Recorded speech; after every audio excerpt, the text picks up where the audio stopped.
Oh, really quick. Can you do the thing where you hit the headphones or I could do it too. Yeah, just oh, thank God. I always forget when we run through this. It doesn't. Yeah. Oops, sorry. I served myself first. That's a I don't care. I'll just take it. Okay, yeah, you take it. That was mine all along. Yes. There we go. That was like I'm not eating that much today, so I might get tipsy easy. That'd be fun. Yeah. I'd enjoy that. You don't get tipsy a lot. No, I don't. That's good. Anyway, welcome to Contra Gentiles Season 3, Episode 34. What are you doing now? I just want to show you. It's just going crazy. Oh, no. It's like flashing. Oh, the images finally came up. That's funny. It does not want to open up a TIFF that easily. Yeah, I don't know. Fuck. It's fine. We can do that later. Yeah, but you can kind of see them small. Oh, that's hilarious. He looks like a blind guy. That's so funny. That doesn't even look like him. Anyway, how are you doing? You've been working a lot again. Yeah. I almost feel like we just can omit that part. I know. Here. Okay, I know how you're doing. We talk all the time. Yeah, I know. All daily. Mm-hmm. Oh my gosh. But yeah. Who's performing now? Some Asians. I think they're friends of the Asian. Oh, it's so funny that we just have music. I think they're doing that on a weekly basis now. On Fridays. Yeah. Oh shit. I know. I just figure that out because that is obnoxious. It is. I know. It's quite. Is it as good or as bad? Is it worse than last time? I think it's better. This actually sounds like music. The other one sounded like a fucking goat dying. This is fine. Anyway, whatever. Yeah. Did you hear about the storm that's coming in? No. The kind of the This reminds me of Dwight. Did you hear about the storm? Ever since the storm. There is the tail end of a typhoon, I guess, might get like super close to the coast. Oh, okay, and if cool. it does, yeah, the sea level will raise like 11 feet or something. Oh, yeah, that's what they were talking about. Flooding, yeah. Some people, in the office were talking about that today. I didn't know what they were talking about because I was just doing other shit, but damn. Yeah, so it might get real power outages. Won't. Maybe. They have said it so much. Tsunami coming, like I've been waiting. No, this is like literally a cloud that's right there. I want to see it. I know. Just do it. I want something. Yeah, I know. Threaten my life. Yes. For a second. Yeah, it'll be fun. Yeah. I wonder if people can hear that. If anyone's listening, tell me if you can hear that or not. But I will say really quick, if anyone doesn't know, we do have a Patreon now. If you want to subscribe, it's linked in the Twitter, on the Twitter account. I'm going to remember from now on to put it in the podcast description and on YouTube. Yes. I have not. I can go back and add those. The more support we get, the more content we can put out. So yeah, it's imminent that we're putting out new content. Yes, yeah. We just need to get over the next couple weeks and then hit the ground running on more stuff. It's gonna be fun. Anyway, today I guess we could just go into it, if you want. Yeah. We will be covering Plato's Symposium, recommended by Caleb Brown of Ostro Thomism. Yes. Good recommendation, by the way. Yeah. I see now why. Yeah. I've never had much interest in Plato. Right, yeah. Just because you don't really. I mean, you do insofar as you respect his contribution, but you're not. But this text, you're not a Plato guy. No, yeah. But this one, do you have a spiel you want to give about it before we start, or? Like what why it's so important to you? Yeah, I think it's probably not just so important to me, but I do think it is kind of the groundwork that many Catholic theologians began to develop the entire theology about the beautiful from, right? Yeah. And so I think it's important because I guess in the contemporary world, Protestantism and many uneducated Catholics, the beautiful many times is simply not considered that important. It's like if you ever listen to most podcasts or you listen to most people talking about things that talk about the degradation of morality, or they talk about the degradation of language, the degradation of various things, about respect reality, respect for truth, right? And all those things are good, But the one that many times ignored or not taken that serious is the degradation of the beautiful. And I think that, and we could get into it a little bit later, but I do think that the denial of ontological beauty that happened around the 1700s by most mainstream thinkers was really, I think, Was it a rejection or more of like the overlooking? No, it was pretty much a rejection. You know, that's where you start to see the beauty is in the eye of the beholder type of attitude that spawns from it. And that art is simply an expression of the self or whatever. And so that's really, once you begin to negate the beautiful, I think negating the truth and goodness is much easier. Yeah. And the fact that we don't take it that serious, I think, is one of the reasons why the West is pretty much hopeless. Is that we're on this mission concerned about truth, and not that I don't think we ought not to be concerned about it, but we're just concerned about truth and goodness, and we're forgetting the part that I think that holds these things together. Right? Well, it's the way we experience those things. It is, but even when you read St. Paul, when he says, you know, that love is the greatest of the three ontological virtues, right? Faith, hope, and love. This is directly tied to the beautiful. And when we don't take it as serious, we're literally not taking the most important part of the transcendental serious, which is why I don't think we can really repair the true and the good, because we have not repaired our understanding of the beautiful. And we've made things ugly. We've we praise degradation for the most part. And then so even like knowing a lot of homeschool families, that's even how they kind of teach their kids, and they don't even really teach them that much about the beautiful, right? They just say, well, anything can be art. Trash could be art. This could be art. Well, it's anything that it doesn't even have to be purely aesthetic. Anything made by people that evokes some kind of reaction. Yes. Emotional reaction. Yes, but what I mean is that the way that we teach the young, the way that we teach people in the society, including many like homeschooled conservative parents, is that art is kind of useless. Beauty is kind of useless. What you should focus on are the pragmatic realities, and you should focus on truth, and you should focus on being morally good. And then we negate the beautiful. Right? And aesthetic beauty is an important aspect of it. The fact that we kind of don't really care about it is a bit ridiculous. No, things need to be aesthetically beautiful. Caring for your for the beauty of yourself is not vain.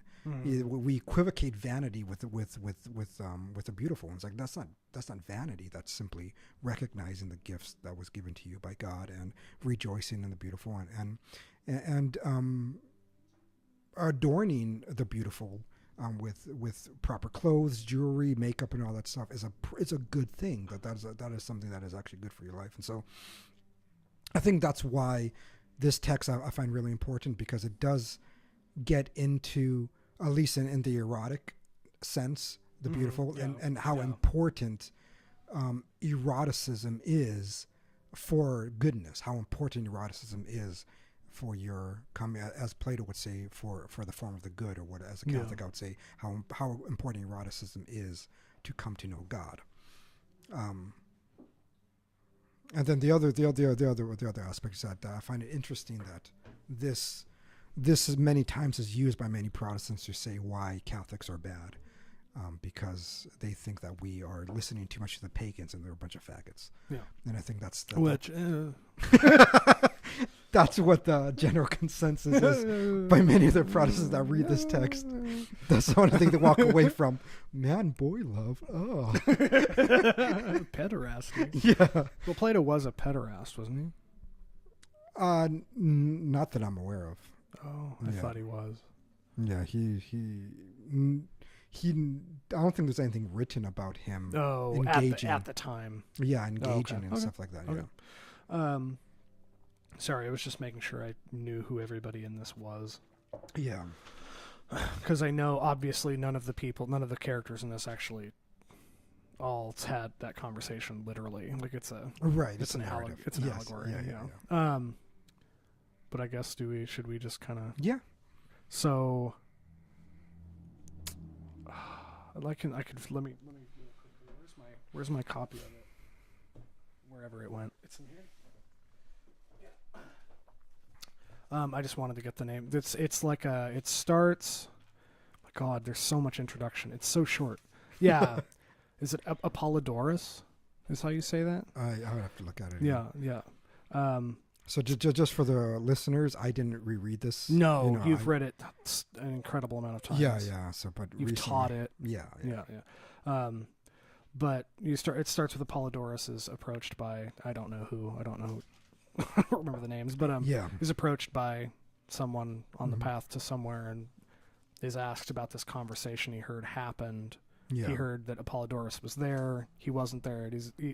But then he essentially says that he can recount the conversation, and then it's just his kind of account of this conversation that happened. But I think conversation, does that refer to a specific thing in this where it's because the way, I don't know if it was just the translation I have or what, but it sounds like they were using specific language. Like when they said conversation, it wasn't just like it referred to this specific kind of conversation.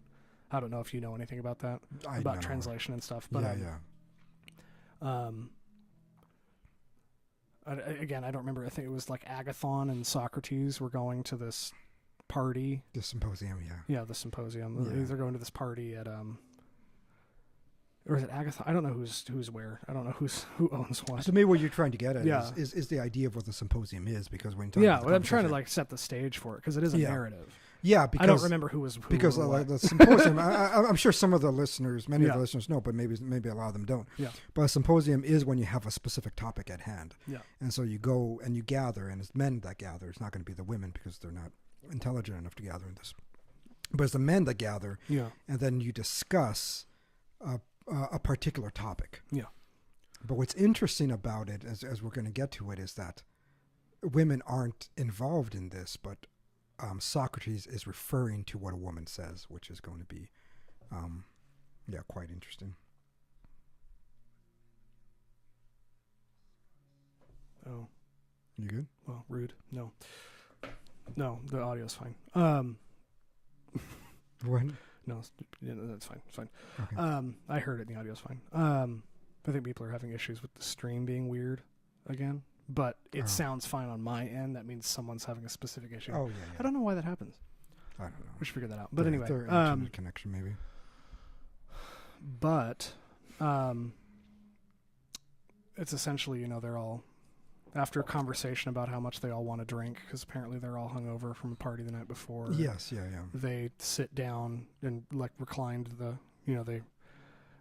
so it's supposed to be an all-nighter. Yes, they retire to the lounge to discuss love. Yes. Yeah. And when they say love, they mean eros, which in this is used interchangeably with the god.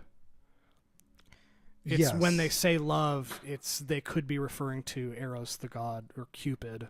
Right, yes. Or love as its own thing. Yeah. Right, yeah. Its own phenomenon. It's that separate from the god. So the way that they refer to it, it's almost interchangeable. It's used interchangeably. It is in many translations. Yeah.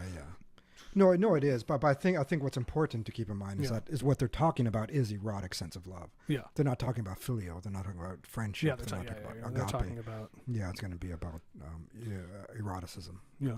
I guess Phaedrus starts, and Phaedrus was like a speaker who was kind of around that time. Mm-hmm.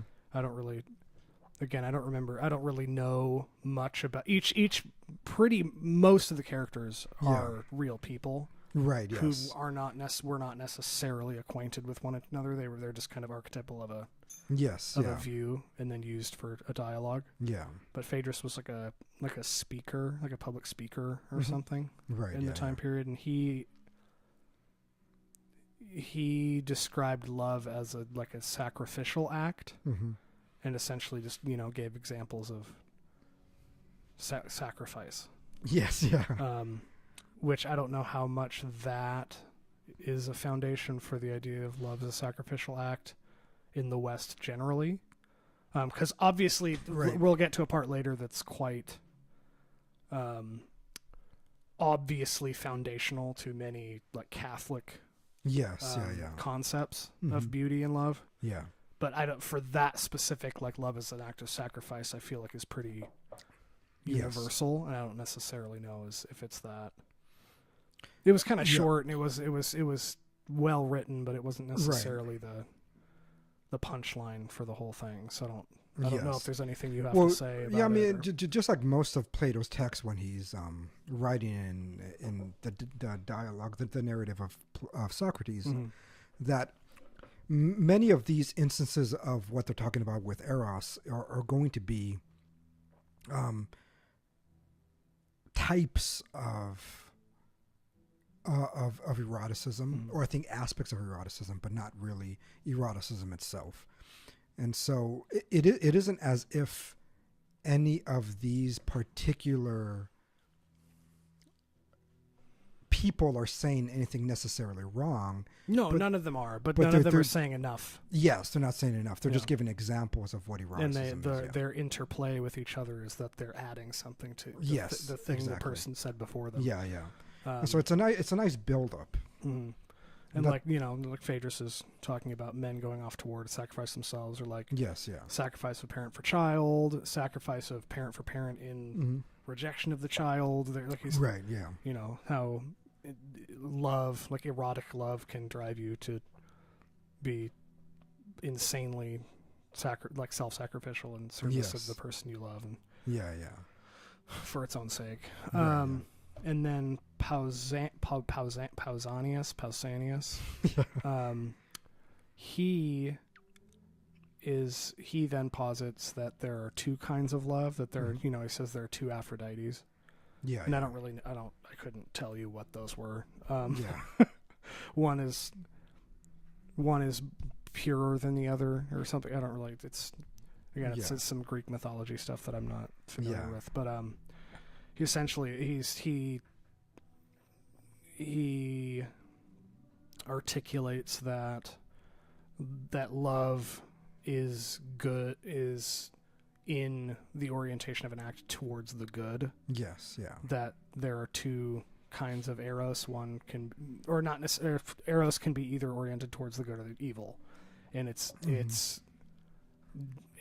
good when oriented towards the good, and perverted when oriented towards the bad. Yeah. Which again is obvious. I don't necessarily know how much there is to say about that part. Yeah, because again, the meat of the thing is like in the third. I know. Right. Yes. It is a. And that was the point at which he starts talking about, like, especially as someone who's like raised now contemporarily, you start to get, and you're like, whoa. Like, whoa, you do man boy love? You're like, whoa, is he talking about like pederasty? Yeah. He's talking about like he kept talking about love of youths and stuff, like inspiring, the youths inspire love in men and stuff, and the relationships between like young men and like old guys. Yeah, it was just like, whoa, this is like gay. Like when like literally, they're talking about lovers and stuff. Oh right, and you're like, and I'm like sitting here like trying to be like, is this just a different way the word lover was used? Is this it? And I was like, no, this is this is man boy love. Yes, yeah. Because in this part they're really talking a lot about how it's more intimate when it is a love between men, because which you've said before, right? Yes, yeah. There's a certain intimacy that men to men love have that you don't really get with a woman, because with a woman you're normally distracted by the pussy. Yeah, but with a man you're not distracted by that, and so even when you do become physically intimate with them, the ultimate goal of male friendship is friendship. Yes, not reproduction. Yeah, not exactly. Marriage, not children. It is right. The other. It is, right. Entirely. Yeah. And so, nowhere in there does it really say that they're like butt fucking them. No, right? No, of course not. But there is a certain, especially when you do have that distinction between the between the ages, right? When you have the young man with the older gentleman. Yeah. And I do think that then you have a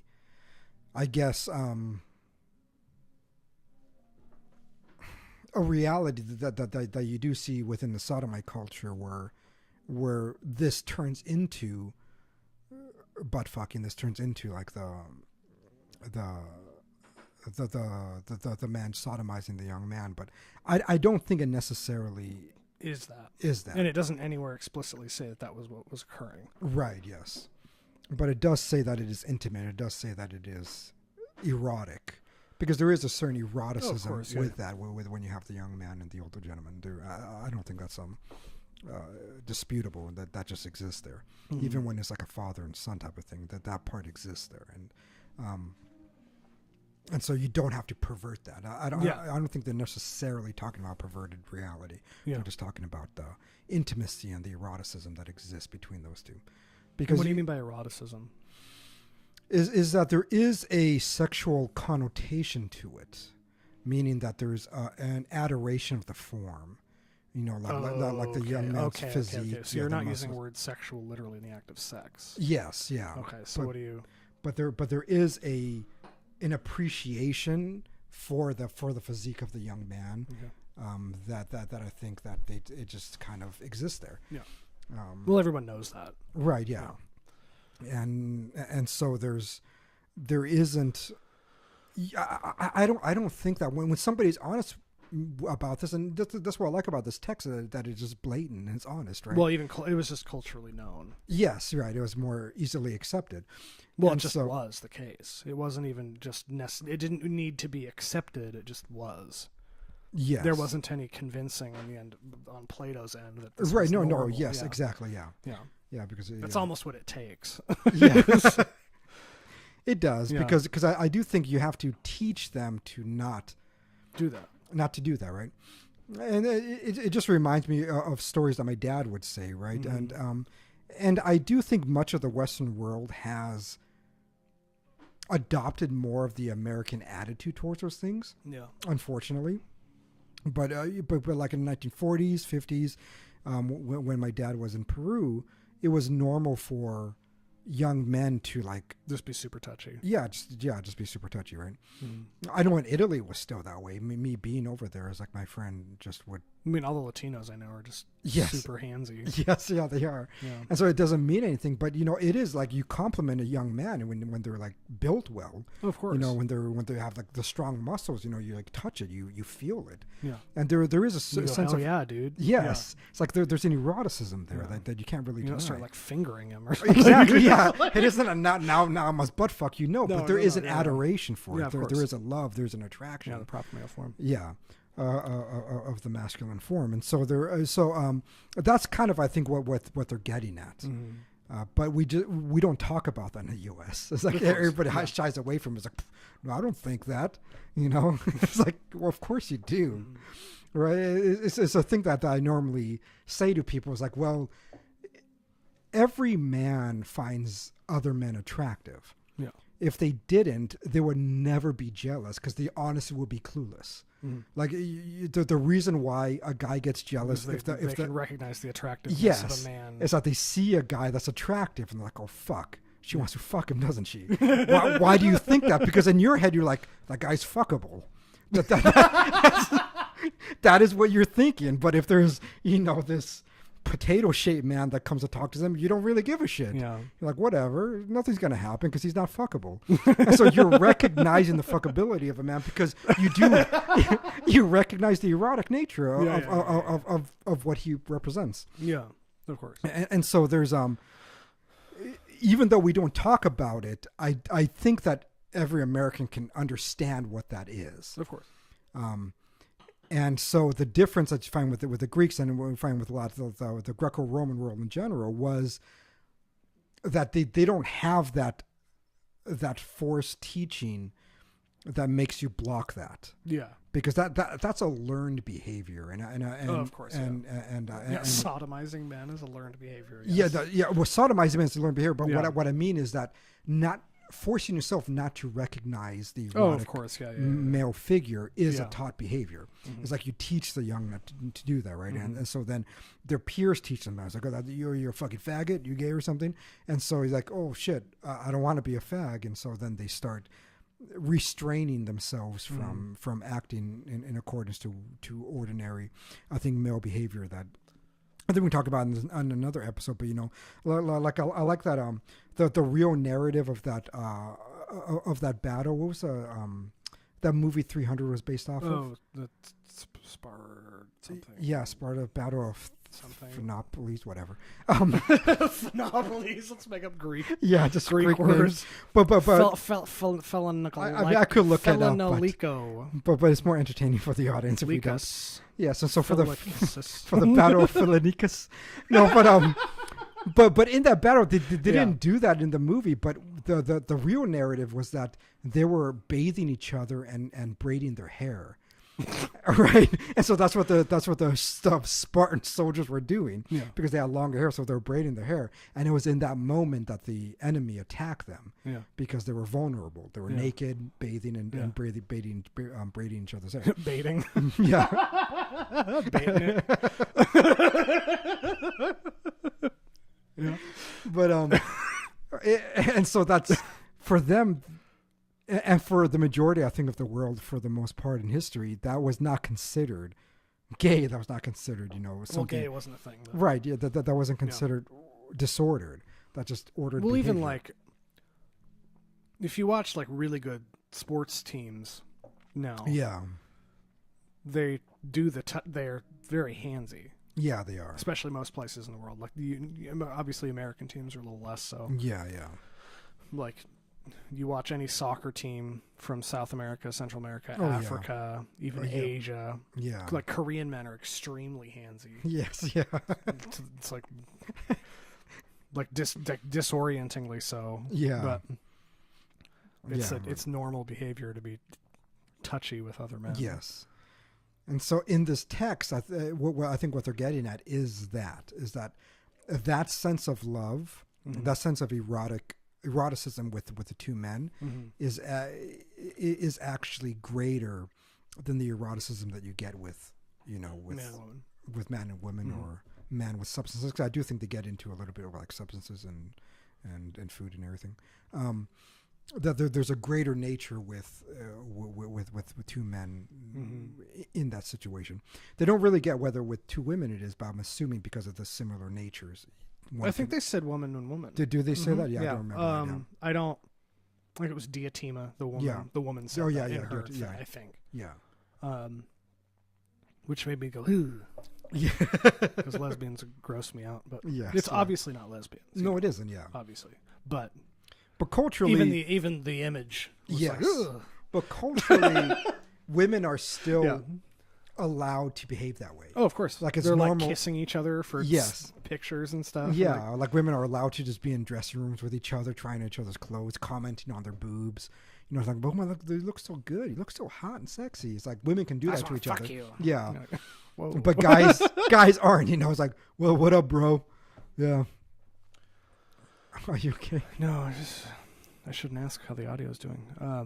People just have weird issues with the stream, but then when I'll research that this week. Seriously, because we have it on our end. Yes, and then someone will be like, "Oh, this sounds weird," but then someone else is like, "Oh, it sounds fine." But we just can't talk about it anymore. Yeah, I'm done talking about it. Just don't text people about it. No, I just someone on the YouTube said bad audio as usual, and I was like, "What?" Oh yeah. Yeah, and then anyway, whatever. It's fine. Yeah, it's fine. And then so Phaedrus is love is sacrifice. Yeah, and I'm trying to summarize it down to phrases, which is hard. Yeah. But Phaedrus explains love as an act of sacrifice and devotion. Yeah. Pausanias is essentially talks about the orientation of love and the virtue of masculine eros. Yeah. Stuff like that. He gets kind of into he describes the relationship between like grown men and youths and stuff. Yes, very Greek. And then is it Eryximachus, I think is his name, apparently he was not super well known outside of this work, but he was like a physician in around the time that Socrates and Plato lived. And obviously physician doesn't mean the same thing it does now. You're right. He was kind of a student of matter and understood the purpose of that. This, like being a subject to change. Yes. But then he talks about how love appears in animals and the appetites and stuff, and how all love is oriented towards appetite for love, desire for love. He makes a lot of comments on harmony, and he makes some allegories, musical allegories for love.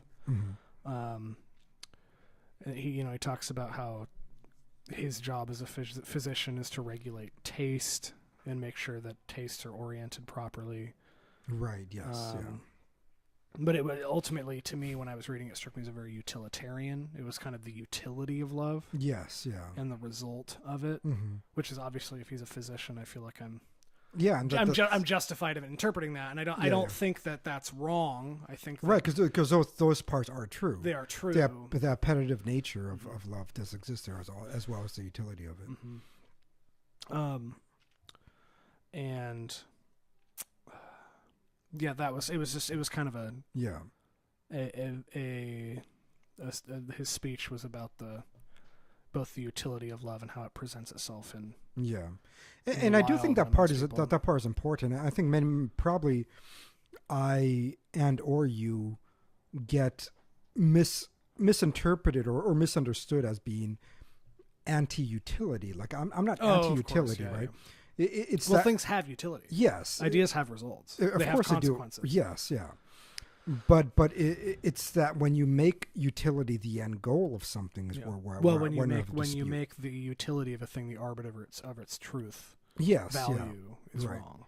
Yeah, that's the part that is wrong. But no, things have utility. You could talk about how certain musics are better for you for relaxation, for studying, for whatever. It's like those things are true, but I wouldn't say that is the teleology of music. He was just essentially discussing utility, and then that's what he was.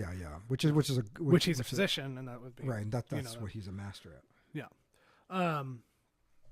And then after that, Aristophanes, and Aristophanes was a playwright. Yes. Right. Correct. So. Do I need to look that up so I don't look like an idiot? Sure. I feel like he's well known enough that I should not question it. Yeah. But I know that one of them was a lyric poet, and then one of them was a playwright. As a comic playwright. Athens. Did he write anything I know? The clouds, the wasps, the birds. No, don't know any. Anyway, I knew who he was before I read this. I was like, that's the playwright guy. But he, in being a narrator, which was appropriate, he constructs a narrative of the origin of man and woman. And kind of allegorically explains their. Or not even it's not an allegory. It's not an allegory. No, it's like a mythology. It's a mythology of the reason that men and women are attracted to each other. That they were originally 8-legged creatures that would cartwheel. They're just roll around. And eventually, the gods feared their power or something? Because they're trying to make it to Zeus, and so he cut them in half. Yeah, he cut them in half, and then they were they'd walk on all fours, and they were 4-legged now instead of 8-legged. And man and woman are essentially they're striving for a reunification. But also he said something about that same-sex attraction was so strong because men and women are. It's what I think it's men are from the sun, women are from the earth, something like that. And then androgynous is the third. There was the third sex before. In this mythology that was of the moon or something. Right. And so men are both made of the sun, so that's why they're attracted to each other. Right, so strongly. Yeah. And then women obviously are Earth. Yeah. Again, it's like it's a mythology. It's not necessarily an allegory for anything. It's just a story. He also makes comments about how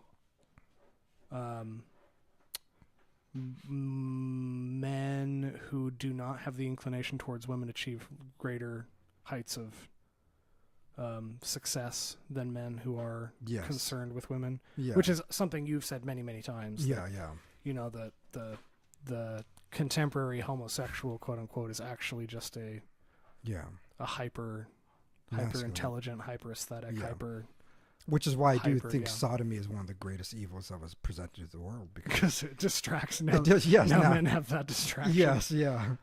It's like, no, you shouldn't have that distraction devoted to actually hyper masculine things. Yes, because now we've just given gay guys a pussy to worry about. Yeah, the bussy. Yeah. Yep, the bussy. So now what you see with a lot of successful men are just like womanizers who never settle. Yeah. And that's just because they would be the second tier. They would be, because they're not settled with taking care of a family and everything. They're always out there. Are there any hyper successful men now that are stable? No, that don't ever mess with women. Someone like Zuckerberg. He's married. Barely. I know, but he's married. He has children. Zucker, I don't think does. Does he not? I think he's childless. I thought he did. Yeah. Bezos is married. Divorced. But he's still, women are still a thing for him. Yes, but I do think like this childless couple thing has become the new form of that. Oh, okay. Because they're not concerned with family. They're just... But they're still fucking. I doubt they are. I mean, have you seen the stats of these young people and their fuck rate? It's really, really bad. Their fuck stats? Yes.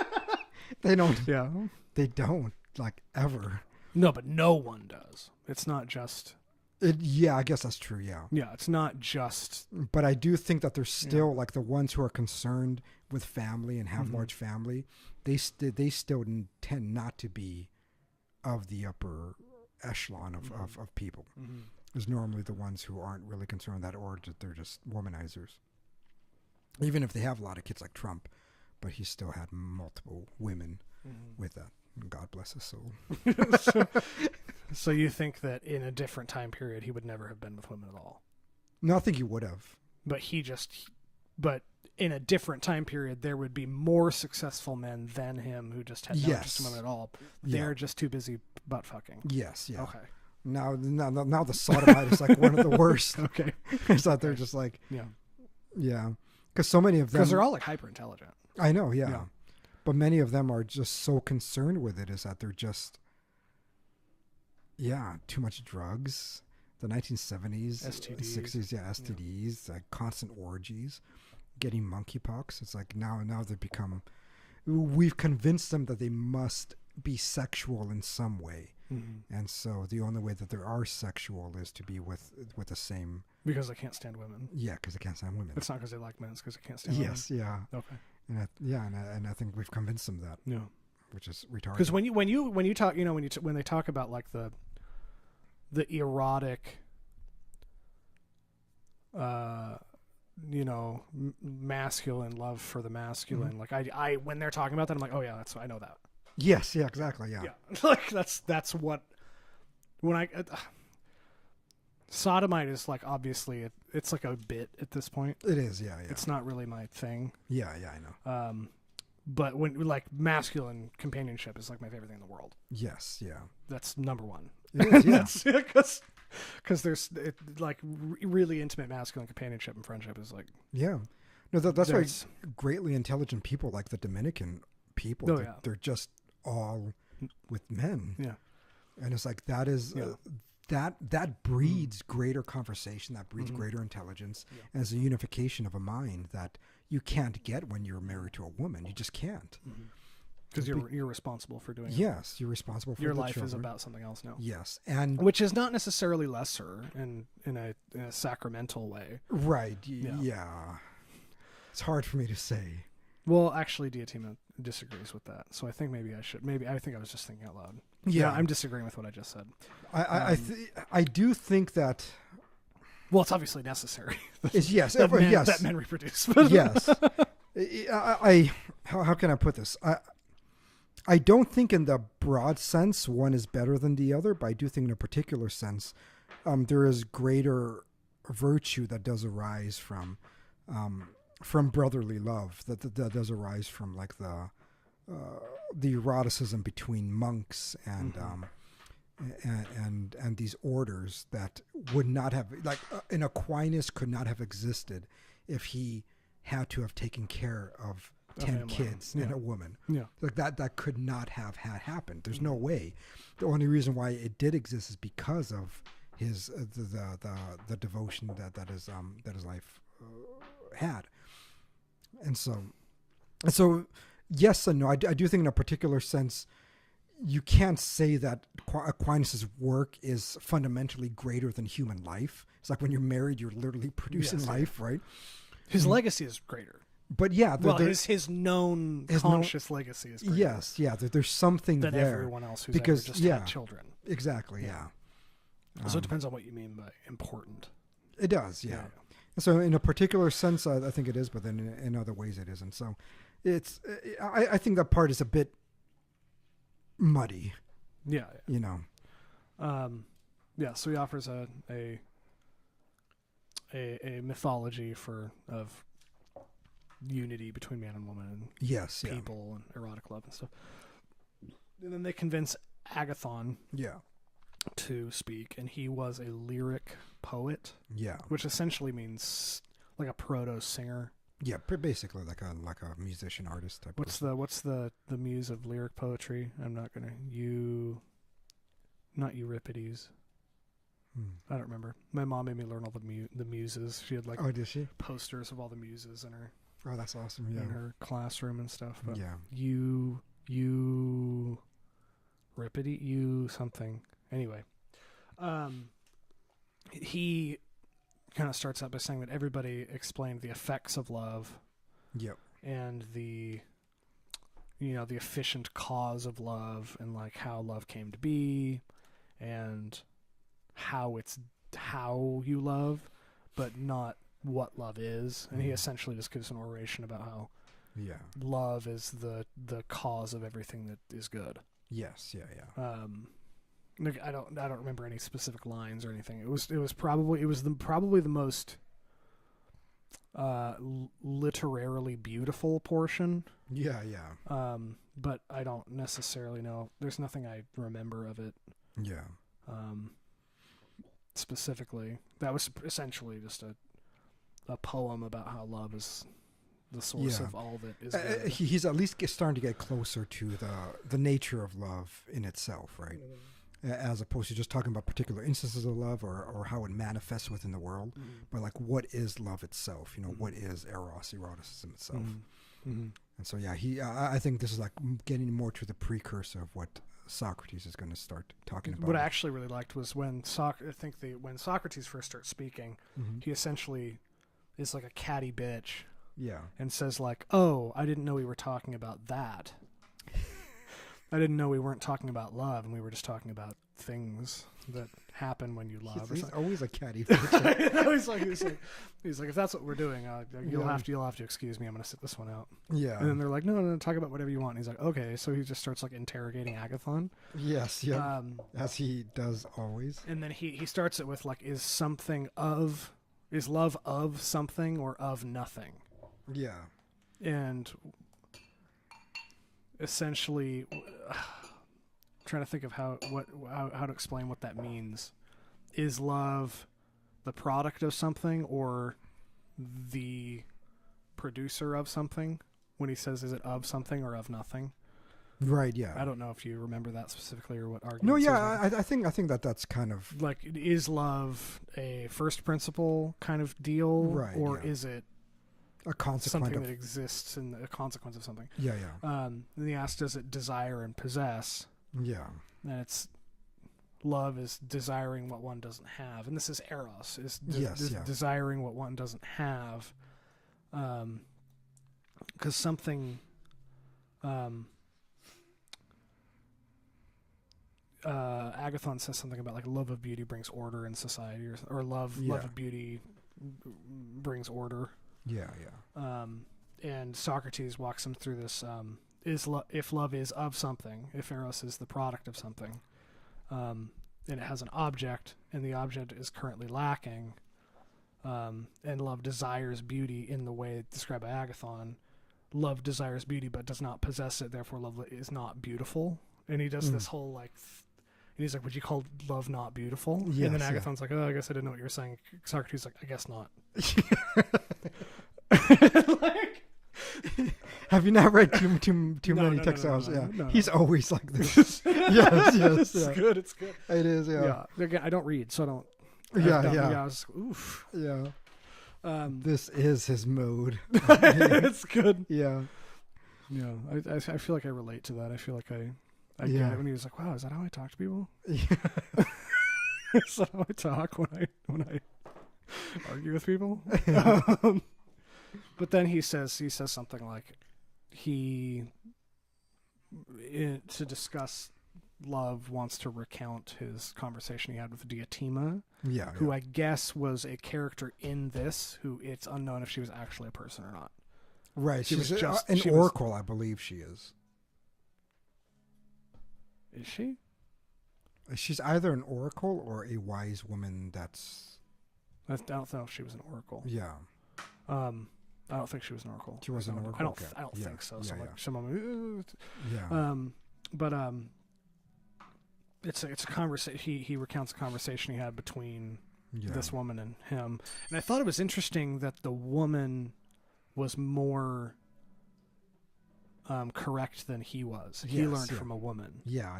That's what I said. That's what's interesting about this, because women were not allowed in symposiums, but then he brings in the conversation he had with a woman that's actually more correct about the nature of a... What's the significance of that in the narrative, do you think? I think that it's... that in this case, what he is saying is that men are a bit out of their element talking about this particular subject. Oh, okay. Yeah. Why? Why do you think that is? I think because men are hyper-rational. Oh, and there's an irrational element to... That sense, love, and beauty encompasses the entire person rather than just a rational aspect of a person. That it goes beyond the conversation of reason. Oh, okay. Yeah. So it is irrational, in a way. I wouldn't say irrational. Okay. Yeah, because it encompasses reason, but it is not solely reason. I see what you mean. So it's more. There's a part where you just have to be intuit. Yes. Exactly. The reality of life. Yes. You have to feel it. Yes. Yeah. She essentially starts to, go back and forth with Socrates, and it was when Socrates was walking Agathon through the arguments and premises of love being beautiful or not, and this, where I felt completely in my element, understanding what they were talking about. Yes. The rest of it, I was like good to read, like it was nice. Yeah. But I was like, I wasn't as readily capable to know exactly what point they were making. Right. And I don't know if they were making too much of a point, or if I was looking for more in it than there was. But it was like the meat of the whole piece is in this conversation. It is, yes. Yeah. The rest of it is a setting, like setting the stage for it. Because I think if you asked 100 people what love is, a lot of them would say something along the lines of self-sacrifice or something. Yeah, or anything that the other people said. Yeah, so it doesn't take very much to reach those conclusions. Yes, yeah. But this is the caliber jumps up quite a bit. It does, yeah. And she starts talking about how love is like an intermediary between the divine and man. Yes, yeah. How is that? I know. Yeah, and it's like the love is like what links people to the gods. Yes, yeah. Which updated just as links man with God. Yes, acts of love, or the form of the good, as I think he describes. Love. She says, love is the desire to have the good forever. Yes, yeah. And how the greatest love is in reproduction and in childbirth. But then the even more loving reproduction in childbirth is between men, because then it's the reproduction of like knowledge. Yes, yeah, you reproduce, like that's your legacy. Because I was thinking like, well, I guess I'm, I'm listening to her talk about like love is like the ultimate love is childbirth, and so I'm like, oh, okay, well. So like and then she's like, but actually, so like my old Twitter account, Scala Morris, that's what this is the ladder of love. So basically what she starts explicating are the manifestations of the beautiful, right? And like ultimately that's what it is, because love and beauty are intertwined in this sense. And so it's almost like summation of what all these other fuckers were saying, but she's putting it in the proper categories. Right? She's saying that, and you could do this in a variety of different ways, really, to get to the same point. It's like when we, the encounter of the beautiful, I think, is the most strong encounter that we really have with God. Primarily, even when you think about it as a child, right? When you encounter whatever the beautiful thing is, whether it's another human or whether it is like food, whether it is something that great pleasure that it really gets to you, is what we then begin to continuously seek, right? When you first give a child a cookie, it is like they don't want just one at that point. They encounter something beautiful. And then and you with the brigadeiros, that one. Yes, yeah. I really couldn't speak. Yes, yeah. And then it's the same thing like when we think about our first crushes, like when most of us are. You never get over it. You don't. Ever. But also, I think that this is true about both men and women. Is that so I remember, like, I was like it was before I was even in kindergarten, and it was So I was 4 years old. It was before then, and it was my mom's friend's daughter, and it was the first pussy I've ever seen, right? And so why? She showed it to me. Why? Oh, just as kids do. Kind of, yeah. What do you mean? What? Yeah. Okay, maybe you don't want to talk about that. Okay, the weird. Yeah, I was just a kid, and we were friends. And she was like, "Look at this weird thing." Kind of, but it was more sexual than that. Like she wanted, like weird. Yeah. And so we're the same age. We're like, of course. So yeah, we're like 4 years old, right? Yeah, and so I remember that. But the one thing that I do remember was that at that moment, I never had to be told about anything. It was like I saw the pussy, and it was like, oh, I know what I'm supposed to be doing now. You're like, I know my mission. Yes, I know my mission. It was like I'm 4 years old, and whatever. It was like there it is, right? And there's nothing needed to be explained. It was like dick, pussy, inside. That's what you seek. But the moment that happened is that it opens up the door to all pussies. Yeah. Right? and so it's like you have this first instant crush. Most people isn't as young as mine. Most people isn't 4 years old. But whenever this point happens, you realize, whoa, she's beautiful. I feel something for her that I've never felt before, but now I feel it with her and with her and with her and with her. Yeah. And so then you just kind of branch off to this like seeking of all of them, right? Yeah. Because then there's no limitations anymore. It's like you just got to get the fucking pussy, wherever it is. Latino listeners are like, hell yeah. Because that is what it becomes. And then with girls, when you call them boy crazy, it happens to them too. It happens to them normally a little bit later, but it's like then they see that. And they get a little more fixated and obsessive on one. Yes, and then they get more fixated. But it begins with one, but then it branches out to multiplicity. It's like you want them all. Mm-hmm.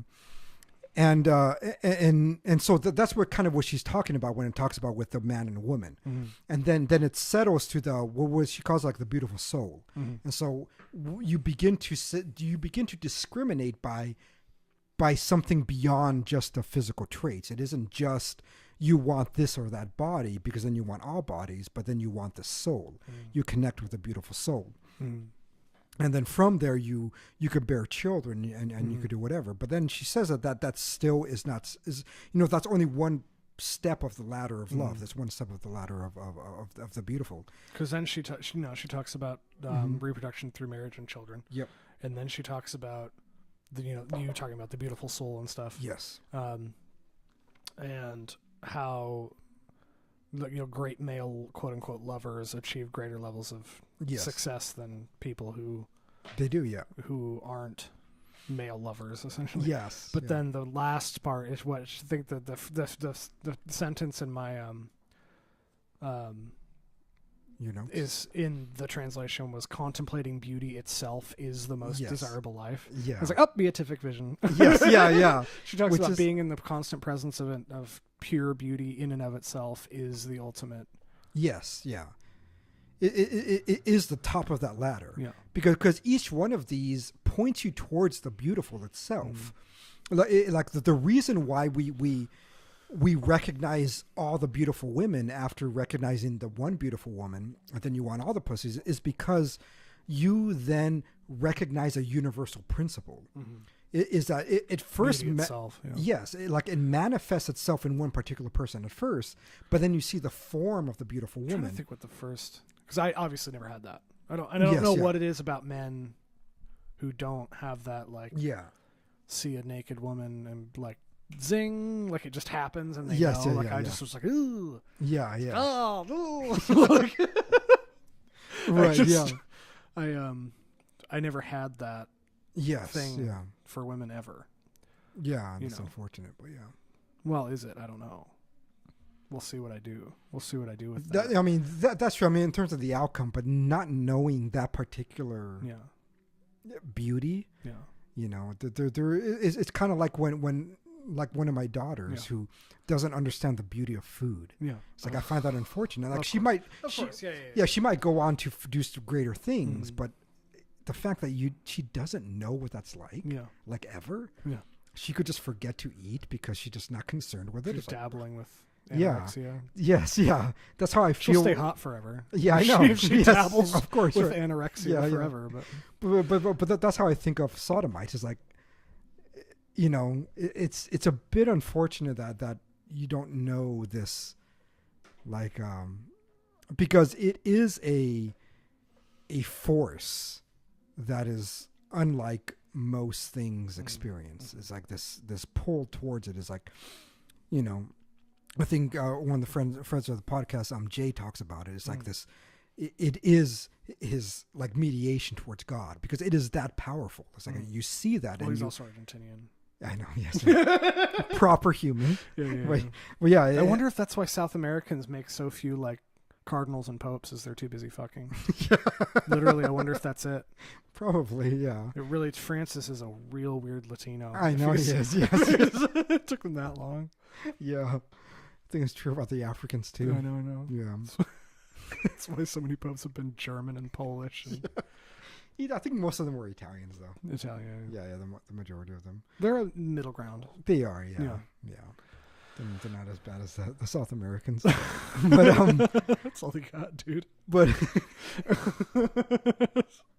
this is one thing that I think that she describes very well. That I don't think that many texts after this describe that. Besides commentary on this, the commentary of the Schela Amoris, but it strikes so true. You just think it was so complete that nothing needed. Exactly, yeah. There's just further expansion of this idea, but yes, because it's both an expression of the universal principle of beauty, but also an expression of how we come to know it particularly, because we do come to know it. And it's only 3 pages. I know. But it's beautiful. It's 3 pages of text. Yeah. But ultimately, whenever we are fucking, whenever we're eating something good food, whenever we're doing something with Encounter the Beautiful, we are seeking God fundamentally. It's every orgasm is an expression of being, is an expression of God in a more fuller sense. Every beautiful food moan. Yes. It is that, and so that's why it's sacramental. It's marriage, and which can only exist with fucking, is a sacrament. Yeah. Because that experience that you get through that is a sacrament. It's a sacrament. Yeah, it's that connection that you have with God. What's the equivalent for priests and nuns? They're what she talks about, the greater form of that, which is what is knowledge. Okay. There's no like consummating act for priests. I guess not consummating act, no, but there is that lifetime. So I wonder how similar the sacraments are, like, structurally. Right. Yeah. Because obviously, nuns marry the church. The priests right. Yeah. marry But the there's never that consummation. But there is that greater form of eroticism. There is that greater form of love with truth itself. Yeah. And through meditation itself that you just do not get. Now, you see how busy I am. Yeah. There is no way that I could ever meditate in front of the Blessed Sacrament and reach a state of ecstasy that many of these saints have, because you're just too busy. I'm too busy, yeah. And so my only means is through fucking. My only means is through these. It's odd to know that I have that opportunity in life, that I could do that. Yes, yeah. That there is that just magnificent encounter with the beautiful that you have through truth that I don't think people with my vocation really has. Yeah. And it's something that that through I think because I was talking to this one priest when I was in Belgium. He came over for dinner quite a few times and everything, but he was talking about how both married people who are Catholic and priests, obviously, who are Catholic, there's always a point in your life where you long for the other's existence. It's like when I picked the wrong one. Yeah. It's like you're living in there and you're working all the time and you're fucking and you're producing children and you don't get that. And then you see how much at peace that priest is. And you're like, man, he doesn't have to entertain those conversations with the wife. You know what I mean? It's like, really? It's amazing. It's awesome. Great. Beautiful. Whatever. It's like, you don't have to do that. You have this not with peace. Children, but literally your wife. Yes. Yeah. it's like, wow, you that's have so cool. Yeah. Wow. Awesome. Sounds like you're talking to a 5-year-old. But yeah. Because it's a man, then you yearn for the companionship of other men where you could actually discuss things that is beyond what you did with your day. It's like, as a guy, you don't really give a shit. It's like, what'd you do today? Okay. I would turn it into a let me guess. Yes, yeah. It'd be like, if I can guess the things you did today, you cannot tell me about them. Yes, yeah. You clean the kitchen. Yeah. Like, nope, okay, can't talk about that. But then went to the store. what this priest was telling me is like, but simultaneously, it's torture for him, because when he goes to say mass, he sees like these fathers playing with their kids and like kissing them on a cheek, and then the daughters or the sons like hugging them and telling them they love them. It's like they know they will never experience that. And so there's always a moment in your vocation where you look at the other and you yearn for that. It's like the married man with children yearns for the peace that this guy has, and the priest yearns for that chaos that only spawns from the chaos of fucking and children, because there is a sense of beauty within that. There's of course. There's moments where sometimes I'm just like sitting there, and all the kids like are literally jumping on me, headbutting me, and there's older kids trying to get my attention. Hey dad, and then I'm just like, I feel like I am at rest. It's like, I had to do all this bullshit at work, and in this moment where I'm getting headbutted, kicked in the gut, being punched, other kids wanting my attention, it's like, I am in paradise. And and it's weird, but it is true. And so you're looking at the product of you're doing what you were supposed to do. Right. Yes. Yeah. Yeah, I think that's part of it, but there is just a. No, on a spiritual level, like you are at peace. Yes, there is. Yeah, but there's also imperative. There's this one thing that I told some of my friends who were not yet married, but they were looking to get married and everything. And they always ask me about the amount of kids that I have, and then I just tell them, one thing that is true. It is much, like, I would say 10 times harder maintaining the relationship with your wife than it is to maintaining the relationship with your children. Of course. Because the relationship with your children is so intuitive, natural, organic, and they come from the same base as you, literally. Yeah. That there isn't those disagreements, but your unity with your wife is much more difficult because she comes from a different background. Extremely. Yes. she comes from a different, way of looking at things. Mm-hmm. You have to constantly entertain. You don't have to forever date your children. Yeah.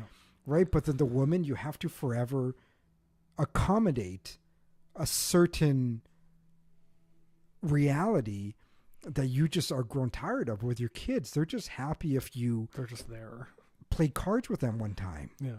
Right? Or you play, hide and seek or headbutt game or whatever. Like, it's like they just are happy with those little moments in life. Mm-hmm. But your relationship with a woman, they're not. You can't just headbutt your wife and be okay with it. Maybe some guys are that lucky so they have a wife who say, "Let's headbutt, boom, boom, boom." It's like, yeah, let's do this. Maybe that exists, but for the most part, but like my parents were a rare. They had to do no negotiation about anything. Yeah. About anything ever. This was perfect. Well, I wouldn't say negotiation, but you also don't know. Like your dad isn't around. But he told me that. I'm not talking about negotiation. That's what I mean. No, I mean, yeah. I know you're. What word do you want me to use? Catering.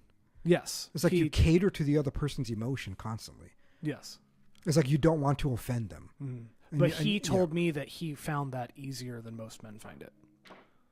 Yes, some guys do. Yeah, and I think that's what I mean. Yeah. So I think I had a rare. There was zero conflict between my parents ever. Right. Yeah. Just because they both found it very.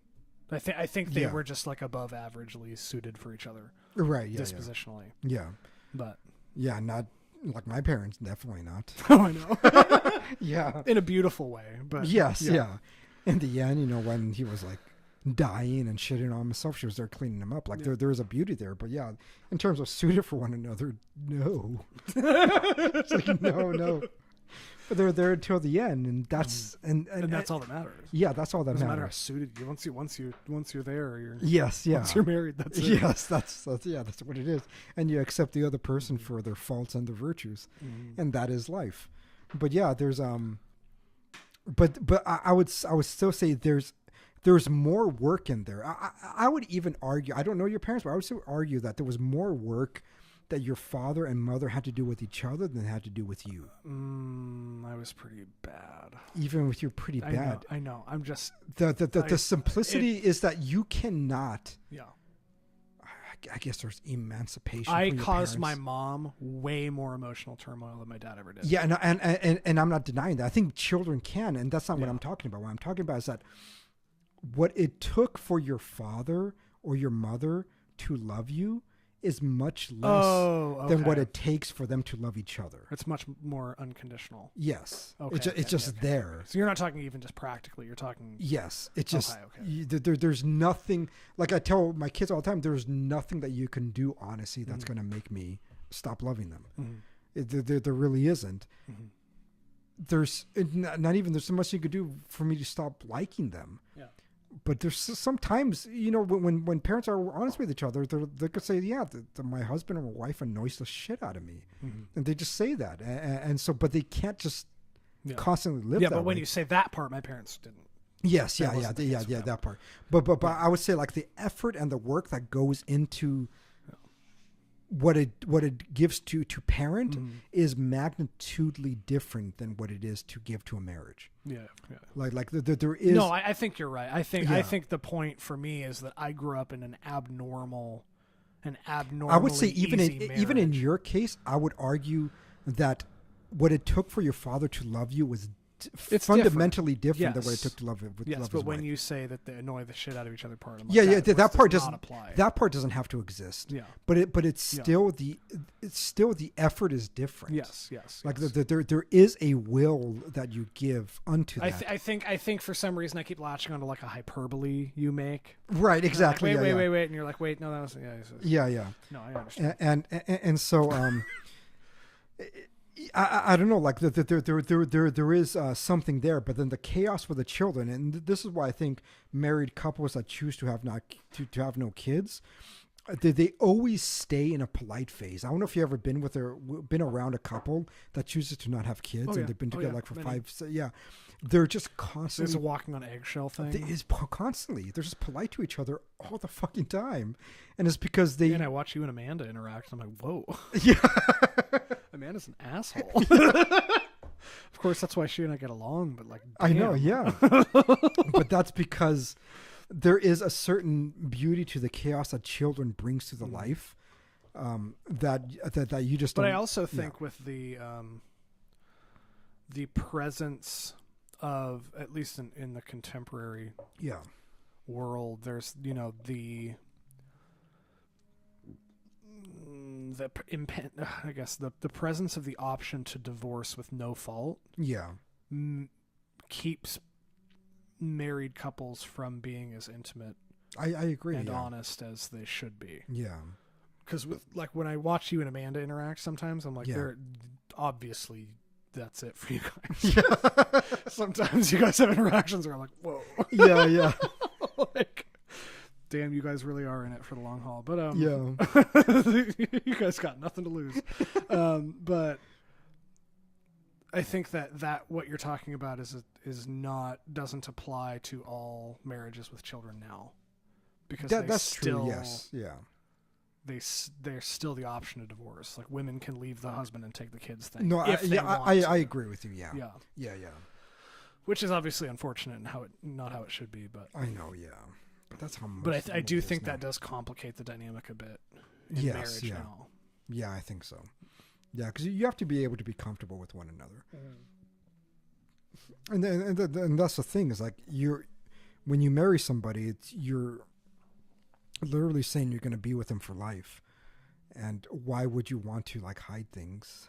I know, it's too uncomfortable. It's like, wouldn't that be the most uncomfortable possible situation you could put yourself in? You're saying that, I'm going to be with you for life, but I'm going to be constantly like not myself. It's like, no, you should be yourself. And if you really honestly, so what? Amanda ran cameras for us for a year. Yeah. No, I don't think most other men would be comfortable with having their wives in the room while you talk like you do. Oh, I know, yeah. And she has no problem. I know, yeah. She'll make faces like rarely. Yeah. She's like, whatever. Yeah. She knows me. I know. Yeah. It's odd. Yeah. Sometimes I'm like, wow, he's talking like that in front of his wife. I'm like, oh wait, it's just them. Yeah. But yeah, that I think that's when you reach a certain level that is just different from most. But yeah, to go back to the text, I do think that this expression that they're talking about, this, this love of the form of the beautiful itself, is well, what she literally says, like, the beatific vision, not in those words. I know she does. Yes, yeah. And so I think she says the beautiful vision in some translation. Yeah. Contemplating beauty itself is the most desirable life. It's being in the presence of the beautiful beauty in its purest form. Yes, yeah. As it is. Yep. So what is the beatific vision in Catholicism specifically? It is to be in the presence of God himself. Yeah. As he is in himself. Yeah. I know allegorically was discussed as like a state of eternal orgasm. Right. Yes. Stuff like this. But even the state of just ecstasy. It's just, there's no way to know. Yeah. There's no way to know. But to be in a beatific vision is to know God as he is in himself, which is to become one with God. Yes. Be in union with God. Yeah. And is that what saints are considered to have done? Some saints, not all saints. Aquinas is considered that because after his beatific vision, he stopped writing. He said, "My work is straw compared to what I have seen." And I forgot about that. Yeah, he just stopped. Like so it wasn't like he died before he could finish the Summa Theologica. He just stopped. Yep. Yeah. And there's that's beautiful. I know. He was like, nothing. He said, "My work is straw. There's nothing that compares to the beatific vision." Mm-hmm. And there's How long before he died did that happen? I don't know, actually. I don't know the amount of years after that. Yeah, I should look that up. But different philosophies. Do you know anyone else? Any other saints that are considered to have? Who was the famous one that had ecstasy as a female saint? Was it? I would have to look that up. I can't remember her name. You can keep talking. Yeah. Let's just look up female saint ecstasy. That sounds like it could get porny really fast. The statue is a bit porny. She's like all, like she just finished having the greatest orgasm ever. It is Saint Teresa. Is it Teresa? Is it of Avila or? I don't know. One second. Oh, Lisieux, the tuberculosis one, is a sculptural group in white marble set in blah blah blah. Saint Maria Teresa of Avila. Is Avila? Okay, yeah, she used to have like raptures. Yes, yeah. Yeah, she'd have raptures and she would like float and get embarrassed, so she would make people hold her down. Yeah, yeah. And so being in the presence of God is to be in the presence of beauty, and I think it's just so profound. Like there's a reason why these Catholic nations in Europe sought to build things beautifully. These, like we talked about it before, but like these European towns, these cathedrals, everything, it was beauty first. If you don't have beauty as your driving force for the truth and the goodness, you don't have its foundation proper. Yeah, and my comment would be that if it is true that we know things first by way of sensing them, we experience the good and the truth first as beauty, as an experience before rationalizing them. Yeah. His beauty is the it's like the aesthetic quality of being. It's the I don't know, I used to have a way that it really is the only one that incorporates everything of what it means to be human. Is that incorporates your rational, your cognitive rational, your appetitive soul, as well as your will. Is that the beautiful, the love, the erotic is not merely academic. It isn't like we could just sit here and talk about it academically. Nor is it purely emotional. I think this is why people have such an issue. They get so irritated when you try to talk about music too rationally, because obviously we've talked about it. You don't have nearly the you don't have an emotional experience of aesthetics the way that other people do most of the time. Like I wouldn't say that. I think you said you lacked a thing. There was something you lack, the emotional experience of faith or something. I lack the aspect of faith where I say that I have some kind of encounter with God. Beautifully, not beautifully, but like the story that I told you about Matt, where he says that he like his belief in God will always be unmoved because of instances in his life that happen. Yeah, never. Okay. Yeah, so, yeah. Okay. But it isn't in terms of the beautiful. But like I've always talked about the beautiful more than anything else. Yeah. Well, yeah. When I watch you eat, like I can just tell. But yes, yeah. But like when people who you've said that like music does far less for you than it does for many other people. You have said that out of context. Air. Yes. That's what I'm saying. Just listening to music. Just listening to music on its own. But I also said that it could make me weep if I have it in proper context. Yeah. But it isn't as if music is going to move me outside of my will. It doesn't move me outside of my will. What does that mean? It means that if I will to be moved by music, it will move me. So you have to be part of the letting it happen. Yes. Okay, because music will just... Because what you were saying is that sometimes you could just listen to something and it'll bring you to tears. Boom. And I'm saying that doesn't happen to me. Like what was... So at work... At work, I was... And there's like a set. I could write a list of all the songs that do this without fail. And it doesn't matter what... Someone was listening to... Was it Take Me Home, Country Roads or something? By John Denver. Oh, right. Yeah. But it was like a Vocaloid, like Japanese version. It was like some super corny anime thing. Yeah. But I was like across the office from hearing it play, and just the chorus melody, I got choked up. Yes, yeah. And I was like, what the fuck? Yeah. I have to tell people not to listen to certain songs at work. Yeah. Or I'll start crying. Yeah. But like... But I also did say on the podcast that there's certain songs that does stop me. Of course. One of them is Unchained Melody, and the Beethoven the Moonlight Sonata. It's like those do stop me on track. Like it doesn't matter whether I have a conversation. Those you have to let it play. I have to, yeah. And so, but that's everything I like. I know, yes, but it still won't bring me to tears unless I am willing it. But what I was gonna say before I brought up whatever was when you're talking about how like Aquinas's beatific vision was. Yes. Literally just nothing he could ever write could even it's almost like saying the sentence nothing could ever compare is like insulting to that. Like you almost just should never speak again. Right. Nothing you ever say could express as much truth as was experienced. Yes. But I think that people get intimations of that when they experience things that they find beautiful. So when if you try to I think it's why people, when you try to rationalize music as a thing too much, they get really angry because they feel like you're doing some kind of dishonor to their thing that gives them an experience greater than they could ever describe in words. So there's like an element of insult because obviously people react in insult. And it's more of well, I don't think a lot of people do, but probably some people do. I know a lot of people that do. I guess I don't know how you constitute a lot.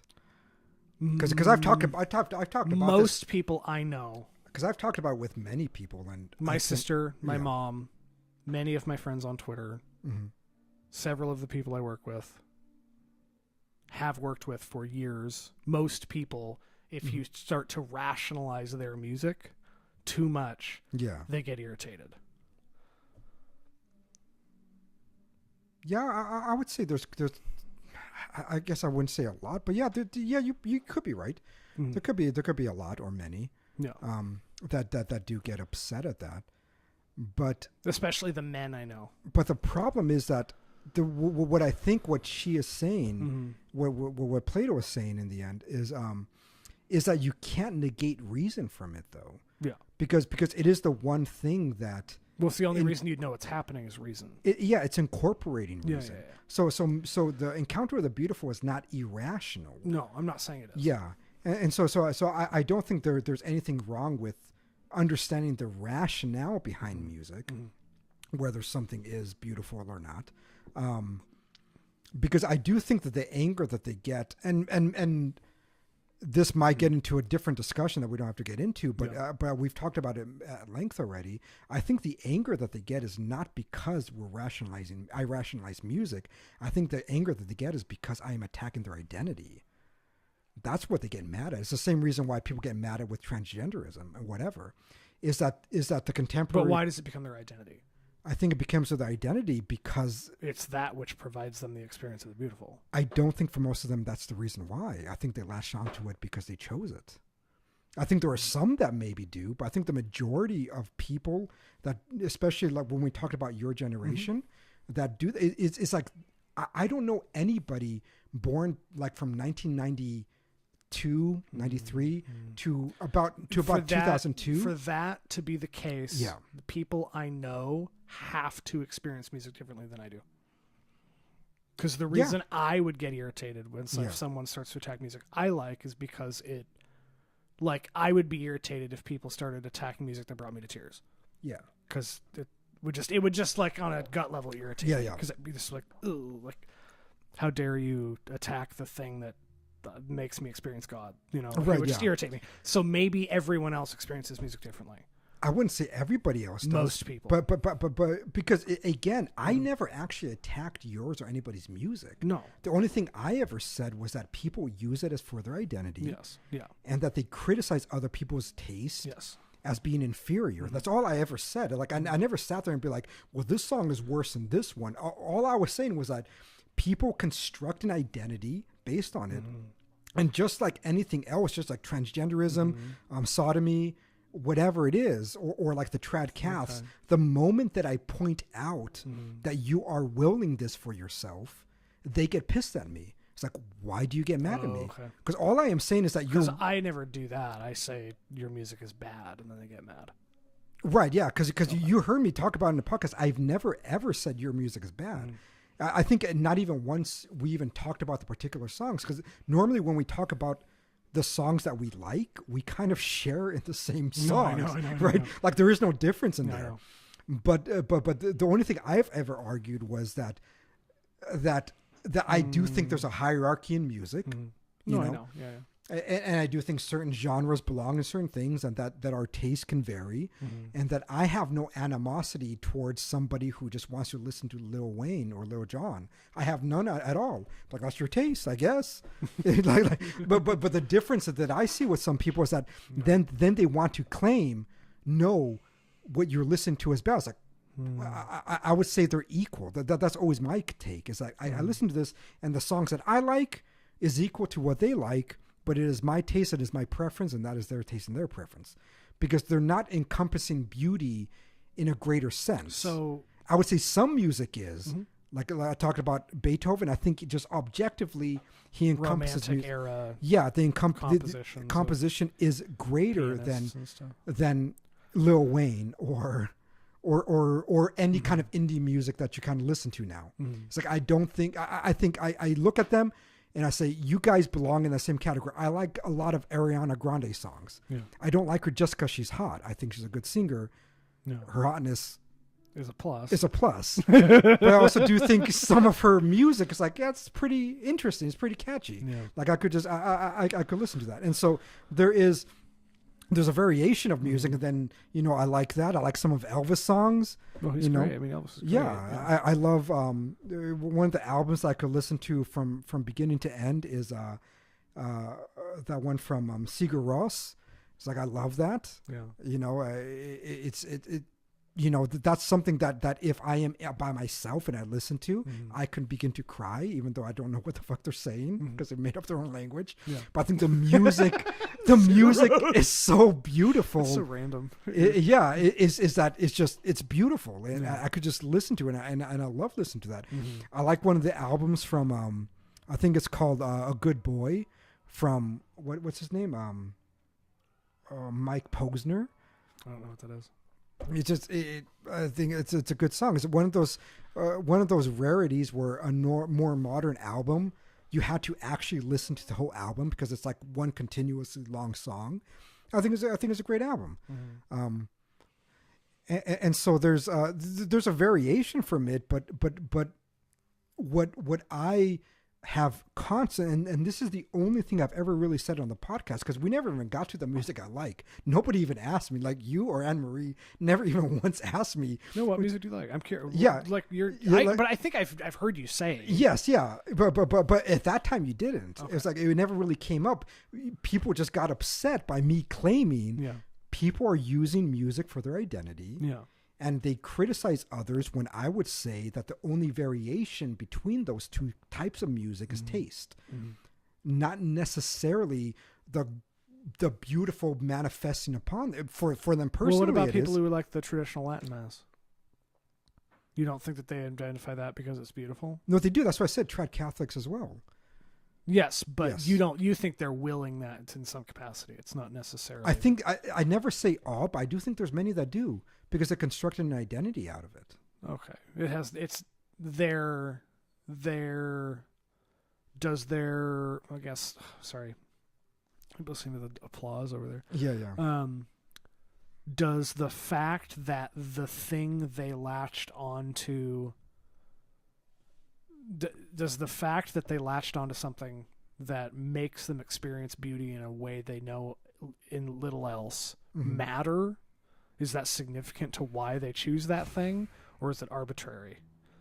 Because I'm not disagreeing with you about the identity thing, especially for like millennials. Right. Yeah. And a lot of like Gen X. Gen X people are very strong like that. I don't think Zoomer, like especially young kids. Zoomers don't do that as much. Right, yeah. I agree with that part. I think the Boomers did heavily with the counterculture, even more so than the Gen Xers. Yeah. I think the millennials. Yeah, the Boomers and the millennials do it much more. With the trads, it's funny. It's like one of the listeners, Papal Status. he wrote me about it. I think it was just like 2 days ago, or was it yesterday? And he said, earlier I mentioned how one of the episodes I talked about how the Tridentine Mass is much more reverent than the Novus Ordo Mass, and I think the other Popular Liberty guy mentioned that as well. And they asked me whether I'm walking it back, and I'm not really walking it back. I would say in my personal experience that is the case. The difference is that I don't go to people who go to the Novus Ordo Mass and say you're doing it wrong. Yeah. Because when I think of it rationally, and to Papal Statist's credit, he does not do that. No, I know he doesn't. He was asking me. He actually is an example of someone that I know. Yeah. Who takes the most care to adhere to dogma. Yes, I agree. Yeah, it's actually very inspiring to like. I'm not trying to accuse him that he was doing it, but he I'm asked me. Saying, he asked me to clarify, and so I think it's also good for me to clarify on air. When I make those statements, I'm just talking about my personal taste. Mm-hmm. Is that I personally find the Tridentine Mass much more reverent. Mm-hmm. That doesn't mean objectively and rationally I believe that is necessarily the case. I do think many people practice objectively the Novus Ordo too irreverent, but if I just look at the Missal, I wouldn't say that when I was at St. Andrews on Sunday that was irreverent. That's what I mean. I don't think it's necessary. Yeah. I'm saying that many people do, but I don't think it's necessary because when you just look at the Novus Ordo Missal, this is one thing that I think a lot of trads don't know. The Novus Ordo Missal originally is written in Latin. Mm-hmm. Right, and so Latin is still the it's language. Literally called Novus Ordo. Yes, yeah, and so, but when you compare the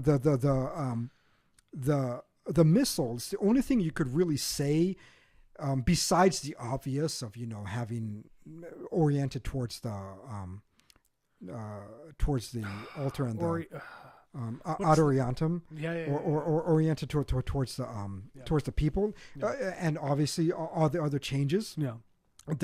I'm not talking about the obvious ones, but the intrinsic things that many people point out is just the amount of prayers, right? And so when you look at the traditional Latin Mass, there's much more prayers that the priest says, before the consecration, walking up to the 3 steps up to there. Overall, there's many more prayers, but does the sheer volume of prayers necessarily mean therefore you're more reverent? No. I mean, no. Right. So I could analyze this rationally and I could analyze it emotionally. Mm-hmm. When I claim that, I would say when I go to a traditional Latin Mass, I have a greater feeling of reverence that I enjoy that Mass more than I do the Novus Ordo. Yeah. But when I talk about it objectively, like I did in the other episode, I would say, well, I'm not going to say that one necessarily is more reverent than the other. I think one of them lends itself easier to be reverent. Like it's easier to be reverent with Trinity Mass, but also like my friend Francesco's was his grandfather?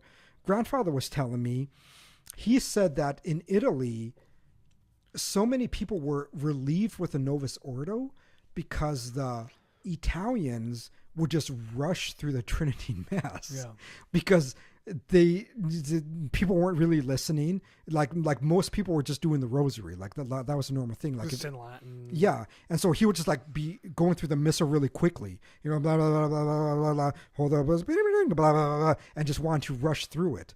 And so he said that when he saw a change to the Novus Ordo, it actually forced the priest to pause and to do the new Mass and then face them people. So there's many different narratives that I hear from people.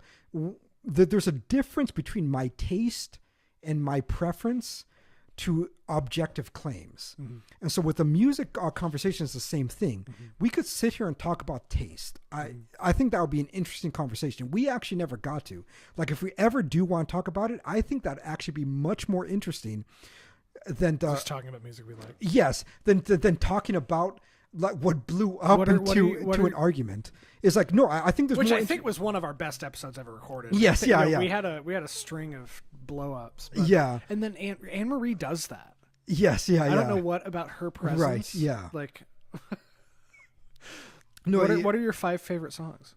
Ooh, 5. I feel like is that a good spread? That is definitely. You know, my first two. Unchained Melody, Unchained and Melody. Moonlight Sonata, Moonlight Sonata. which is not technically a song because you don't sing.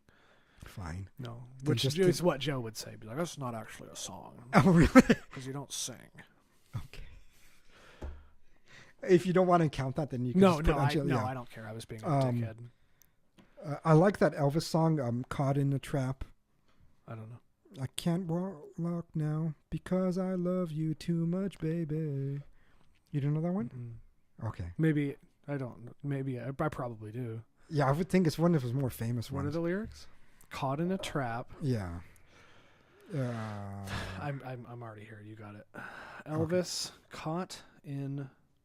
Caught in a trap book. Suspicious Minds. Suspicious Minds, yeah. That one. Okay. I think that for me that's it's a third. Yeah. And these don't literally. I'm not putting your I gun know. to your Yeah, head. yeah. I'm not going to go through your Other diaries. I'm not going to do FBI interviews with everyone you've ever known. Like. Yeah. So would Sigur Rós songs count as? Yeah, I don't care. So the problem with that is that I you don't know the names. You like the albums. Yeah, I like the albums. So one song with V. I don't know what word that is. It's like a green cover, Voltaria or whatever. Yeah. Yeah, that one is probably one of my. And then just pick a fifth thing. Pick a fifth thing. Fuck. So I don't know what my favorites are. Yeah, I like way too much music. I know, but I'm like intimately familiar with way too much music. But I think it's hard to say. I don't know. You don't know what a fifth would be? No. Like when I listen to music, and it also depends on the mood. Yeah. For me, you know, like I listen to the same music no matter what I'm. Do you? Yeah. I listen to immensely different type of music during the day than I do in the evening. Than I do in the summer, than I do in the winters, and so like it would change. Like if you were to ask me in the dead of winter, my music selection would probably change. Yeah. How about you? One of my 5 favorite songs. Old Rugged Cross. I don't know if I know that one. I can't even say the chorus without like. That's how strongly I experience music. I would say maybe if you do a fifth one, it'll be a cappella of Ave Maria. Of just one person singing? Yeah. Okay. I don't like with a music accompaniment. Wait, you mean Schubert's Ave Maria? Yes, Schubert, yeah. Which I think is funny because that wasn't a church song. I know. Originally. It was part of an opera or something. Yep. But it was written in German originally. Yeah.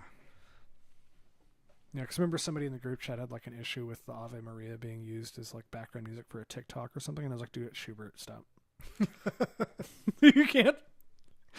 This isn't like using like the Gloria Patri chant or something. Right, like, yeah. Well, the Ave Maria is the prayer, though. Yes, but the original version is not the prayer. The original lyrics are not the prayer. Oh, it isn't? They're not, no. Oh, okay. No, they were adapted for use in Catholic churches. Oh, okay. Yeah, so the original Ave Maria is not. It's in German. I know, but is it the actual German words for the prayer? No. Okay, I don't know. No, not at all. No. Yeah. It's still reverent to Mary and stuff, and it's very Christian, but it's not the prayer. Yeah. But if 5. Yeah.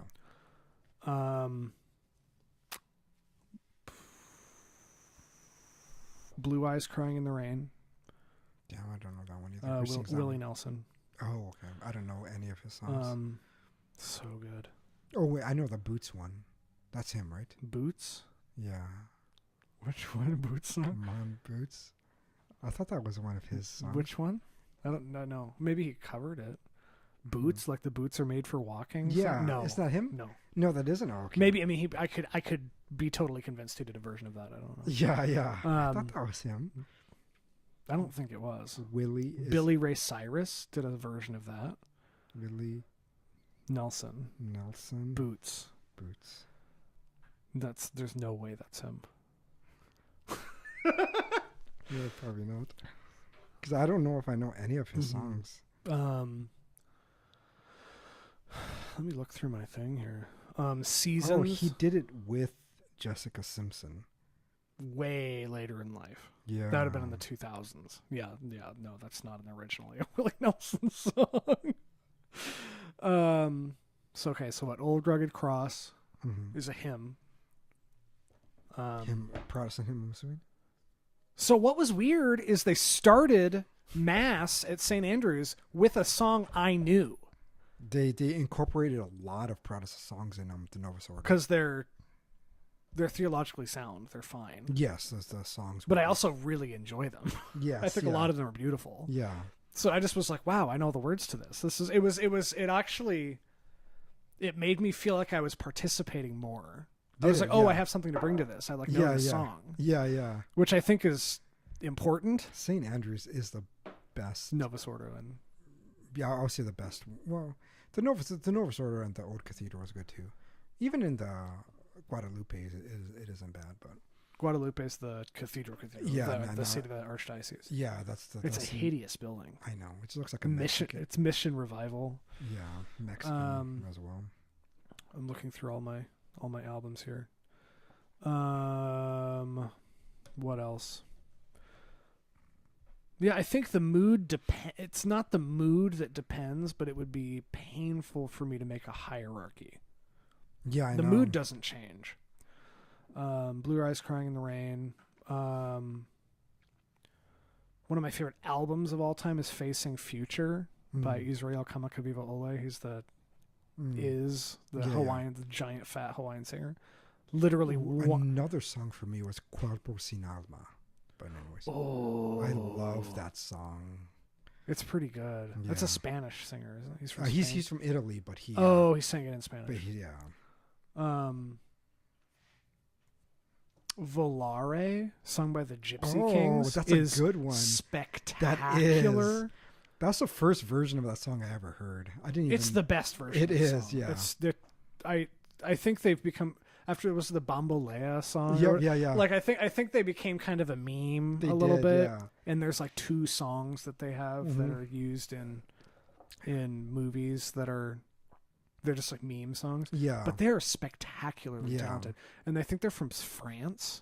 Are they from France? Yeah. They're from like the Catalonian portion of France. So they're culturally Barcelonian. But we had all of their albums growing up. They're so good. Yeah. They've been around for a while. I love his voice. Knives Don't Have Your Back by Emily Haynes is one of my favorite albums of all time. I never heard that one. No, it's Metric was my favorite band growing up. Metric, yeah, you told me about that. They just put out a new album that's passable. As a Metric fan, I don't know if people who aren't Metric fans. But it's her. So it's from like 2006 or something, and it's just, to me, is just a masterpiece, gorgeous album. It's almost like I have to pick favorite albums. Yeah, I think albums like Jar of Flies by Alice in Chains, I think is an absolute masterpiece album. Yeah, with like. Nobody really does albums that much. I do personally, but I don't think most people do anymore. No, I mean in terms of people recording music. It seems like they record just individual songs. Young people do. Yeah. Like bands that I like still do albums. Yeah, But I don't pretend like they're... Right, yeah. I do albums. So top 5 albums would be Jar of Flies by Alice in Chains. Yeah. Down on the Upside by Soundgarden, which has Burden in My Hand and stuff on it. You're right, yeah. Knives Don't Have Your Back by Emily Haynes. And The Soft Skeleton. I don't remember what... I think that's her... Yeah. Her solo thing. Maybe Post by Bjork, which has Army of Me and stuff. Yes. Army of Me is one of the best songs ever made. Yes. I forgot about Bjork. Yes. Yeah. Early Bjork is fantastic. I know. Yeah. Just objectively. And the fact that the Army of Me is written in Locrian, which is the 7th mode of the major scale. Oh, okay. Which is a scale. The Locrian scale is no one uses that for anything. Right. She's from Iceland as well. Iceland, right? yeah. She's There's Icelandic. something about those Icelandic music for me that really gets me. I know. You know that one band, was it Of Monsters and Men from like the early 2000s? Yeah. They had some like good... They had great songs. It was like they weren't mind-blowing. But they were like objectively, the album is very nice to listen to. Yeah, I downloaded that album when it came out. What is it called? No. Yeah, I have to look at King. I have to look at my your iTunes of the albums you own, because we used to buy albums instead of streaming. Yeah, I remember what that album is called. It's the guy standing on the beach with the sunglasses. Yes, yeah. Yeah, and the all of their last names are there's like Ragnar Thalrisson. Are they from Iceland as well? Oh yeah. Oh, I didn't. Yeah, know there's that. something about Icelandic music is very good. I love her voice. Bjork or the girl from Bjork definitely, but the girl from Bjork has a weird ass voice. Yeah. What my thing with Yeah, this one, right? yeah, what is it called? What's the album called? I just called this is Those are the songs. If you click the song, it'll show the album and the name. But anyway, I love this song a lot. I know what's it called? Love. Oh yeah. And they're just like a bunch of people that record with acoustic instruments in a room. Like it's there's nothing amazing about there it, isn't, but it's just very well done. Yes, yeah. And I think that radio play tends to make people take songs less seriously, and like Little Talks was right. Every third song on the radio was Little Talks in like 2010 or whenever it came out, but it's literally a song about a man having to take care of his wife who's like going insane. Right, yeah. And kills herself. Like they're like, there's like a heaviness to Icelandic music. I know, yeah, I agree. Like Hyper Ballad off of Post is about a woman living with a man up on the mountain. The only way she can stay sane up there is by throwing random objects off the cliff in the morning. Yeah. The modern things is like technology always existed but was just waiting for the right moment to appear. It was like living in the mountains. It's like, I think the Icelandic culture is like it's super progressive but like untouched in a way because they're still very mythological in their thinking. Yeah. I wonder if beauty is all you have if where you live looks like that. Yeah, it's like Alaska. They literally cut all the trees down. Did they? Yeah, the Vikings like cut all the trees down, so there's no trees anymore. It's just rocks. Yeah. Oof. The whole island is rock because they forested the whole thing. Yeah, I didn't know that actually. Yeah. Joe's been there a couple times. Haven't you? I've been there, but for what? Just cause? No, because I had a long layover there. I took Iceland Air to get to Belgium. How long were you there? I think the first time was like 10 hours. You just went around in Reykjavik. Yeah. Have you seen that giant Lutheran church? Probably. It's the giant spire one. Yeah. It looks like a freaking I just thought that Game of Thrones thing. It gave me like a weird, desolate. Well, yeah, it's just the one Alaska vibe. The one city. I don't hate that. Yeah. And I feel like it's maybe ethnically I'm more suited to be. Yeah, I'm definitely not isolated like that. Like, I don't. It's not for me. But like when I look at little tiny towns in Norway and stuff, and I see, I'm like, wow, those are like I could aesthetically like do that. Yeah. That's how I am with like Italy. Yeah. So I could just live there forever. It's just like a smattering of random houses. Oh yeah. They were selling those $1 houses. I know. I thought of You really should have done it. It was an $1. entire town was just abandoned. Yeah. But the problem is like it was on Sicily. It was nearby there, but I think. But yeah. It was some town on Sicily. Yeah. But yeah, I don't know. Regardless, you would have to like move an entire community to make that feasible. Yeah. There's nothing there. There's no work to do. No. You just have to be a millionaire. Yes. It would literally, you just have to make a vacation home out of it. I know. It would be worth it. Yeah. It's crazy to me that the young people didn't want to live there. They all want to go to Milan. What are your 5 places on Earth you would live, if not here? Italy would definitely be one of them. Italy's number 1. Yeah. I think out of all places I love there, I loved France a lot. Like I could definitely live in. Depends which part of France, but Malta, even Paris, I really liked. Yeah, I'll go back there. Nowhere in the U.S. Would you choose anywhere in the U.S. as your top 5? Probably not. Besides, I feel like we could get along in Miami pretty well. Maybe. I look at it and I'm just like, yeah. I see all the brown people on the streets. I'm like, yeah. I speak their language. Right. Probably in the U.S. somewhere like that would be the most somewhere warmer. Yeah, I could see myself liking it. I don't know. Like there's Get your Cuban coffee. I guess just from everywhere where I lived in my life or stayed a significant amount of time, there's just more. Something like on the Mediterranean would be. Yeah, I think something in the Mediterranean. Obviously, you could live in Peru easily. Yes, yeah. I don't know if it's just like the genetic thing, but there's something just bizarre about feeling constantly like even though the U.S. is my home, and there's always going to be that connection that you have there. There's always a sense of not actually fully belonging. Yeah. That was erased when I went to like romantic countries. The languages, like romantic language. Yeah. It was completely gone. It was like every house I went to, everybody that I spoke to, was just much more organic. There was no, a lot of times I think when I interact with a lot of American people, I always have to have some weird barrier, that over there I didn't really have. That was how I felt in, like when I talked to Spaniards. Yeah. Which is not ethnic for me, but I know. Yeah, maybe you're just too connected to them. Like, there's something about Spaniards and Argentinians. Yeah, that has to be part of my rearing in some way. But yeah, probably. But it's weird because even with my obviously being raised in the U.S. Like I didn't expect that. I didn't expect that because I went to Belgium. I didn't feel like at home over there. I liked it. But it's like the first time I went there I think the first place I went to Italy was Venice. And it was just like, I feel kind of relaxed. I don't know. It was a weird, very weird feeling. It was like, I always had this weird tension that, you just kind of maneuvering like, fuck, whatever.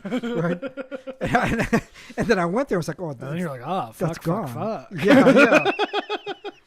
And then I went to different places, and the repeat was whenever I went to like a European romance area, all of that weird tension that I normally get in like Anglo places, it's gone. And it's probably the same in South America. Yeah, I would think it'll be the same.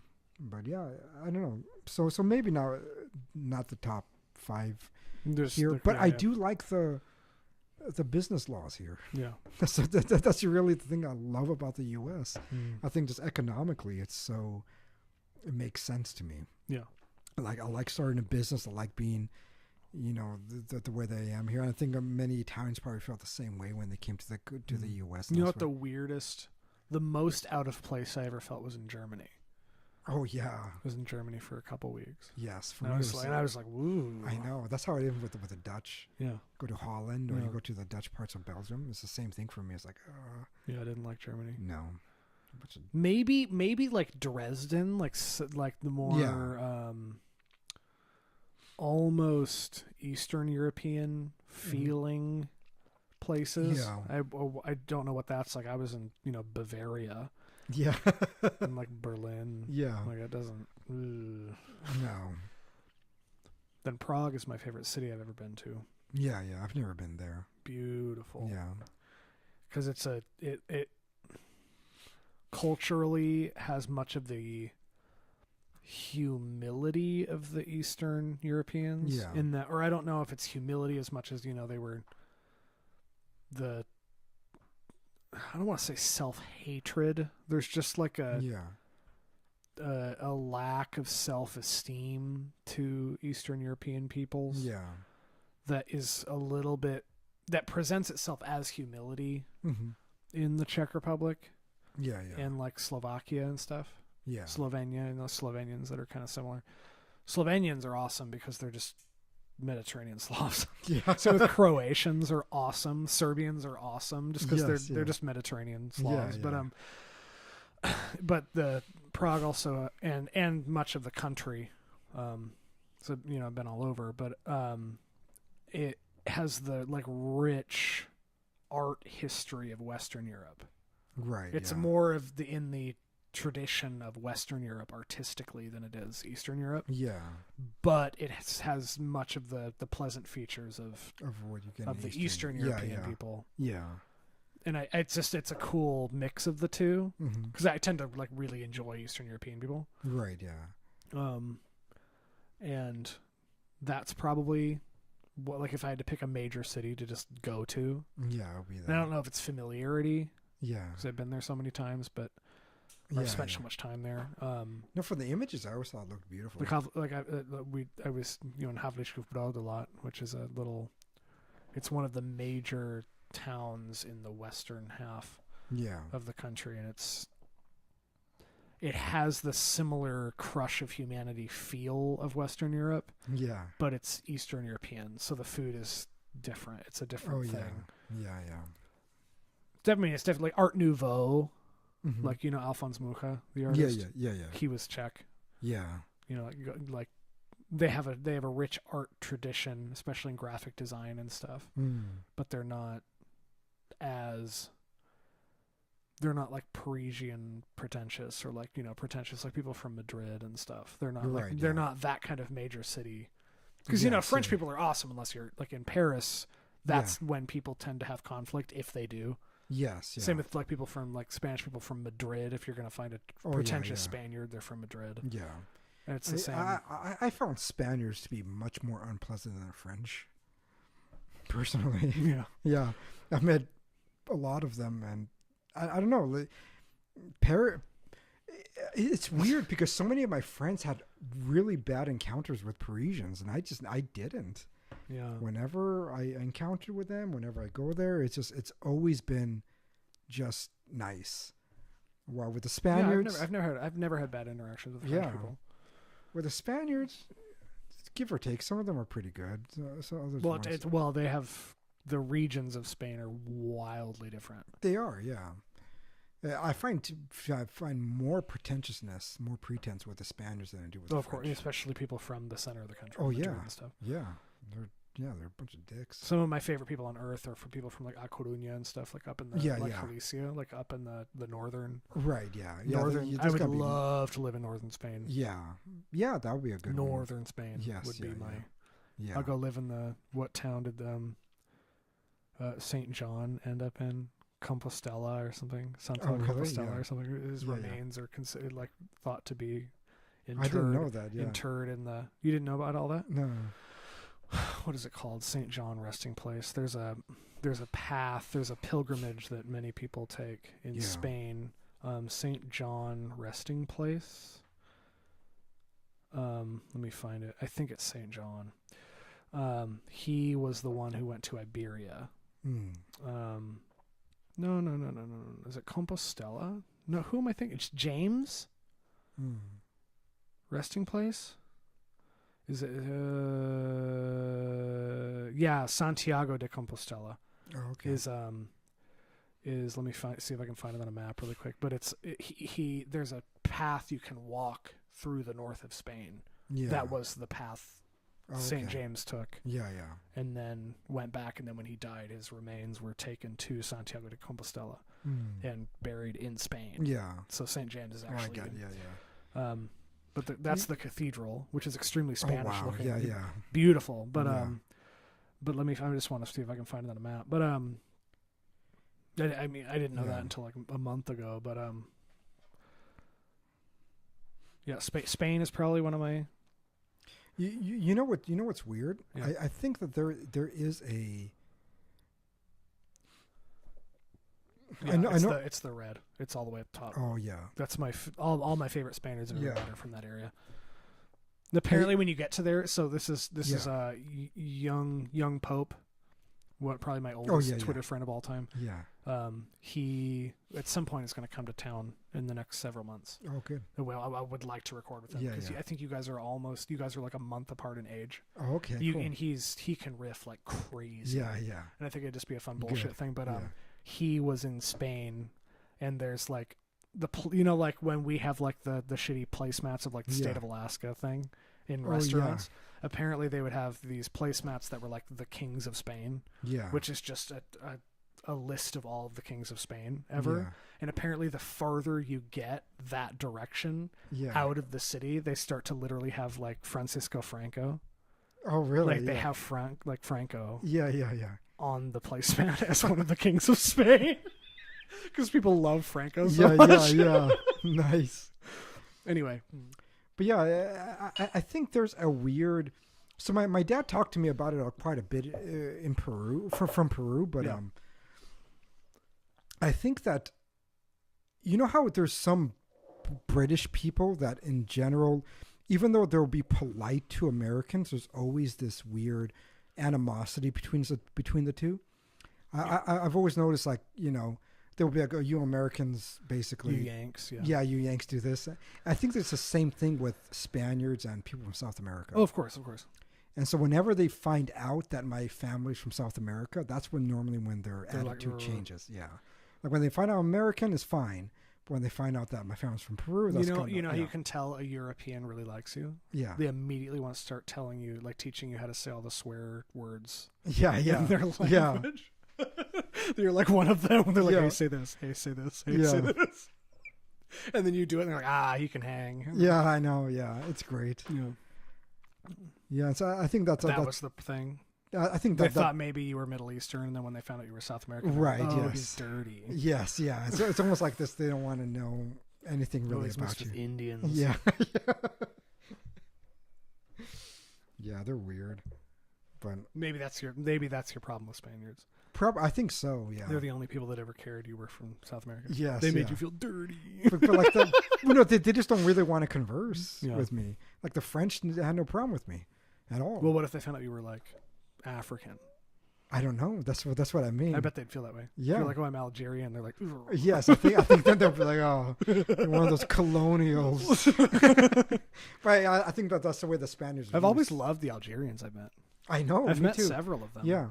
Just around town, there's like a community of Algerians. Really? Here? I've never met them. Yeah, here, there's they hang out at the cafe I used to manage. Yeah. This group of Algerians would come in and they're beautiful. Yes, I know, yeah. Awesome people. They're like hideous men, but they're like personality-wise, they're the funniest people I've ever met. And you know they're just Europeans from Africa. I know, yeah. They dress like it. They all drive Volkswagens. Yeah. But anyways. What's one place you'd want to visit? I mean, Prague is one of them. Prague is. Yeah, I really wanted to go there. But other than that... You would like it. It's the St. Vilnius Cathedral is... Yeah.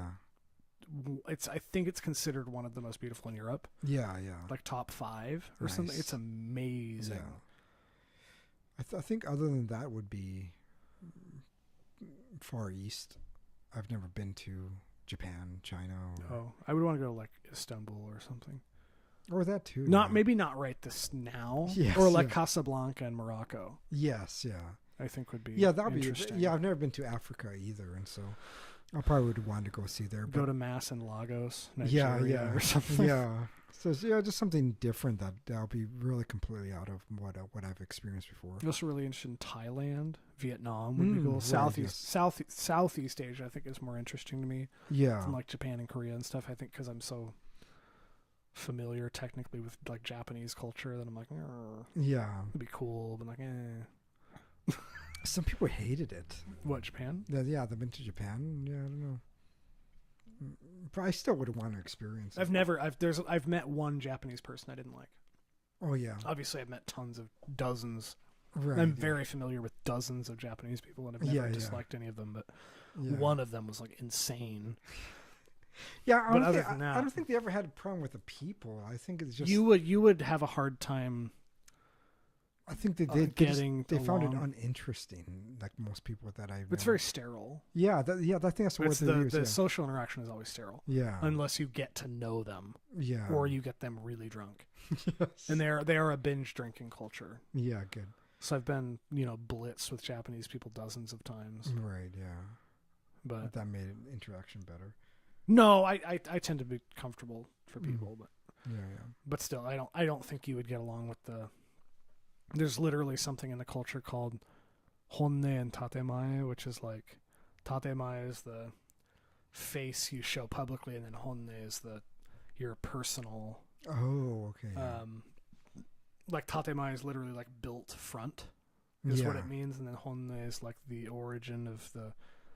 I'm trying to think of how the kanji, the characters are written, but it's weird how little I get to use my degree. But Like, I can explain kanji. Yeah.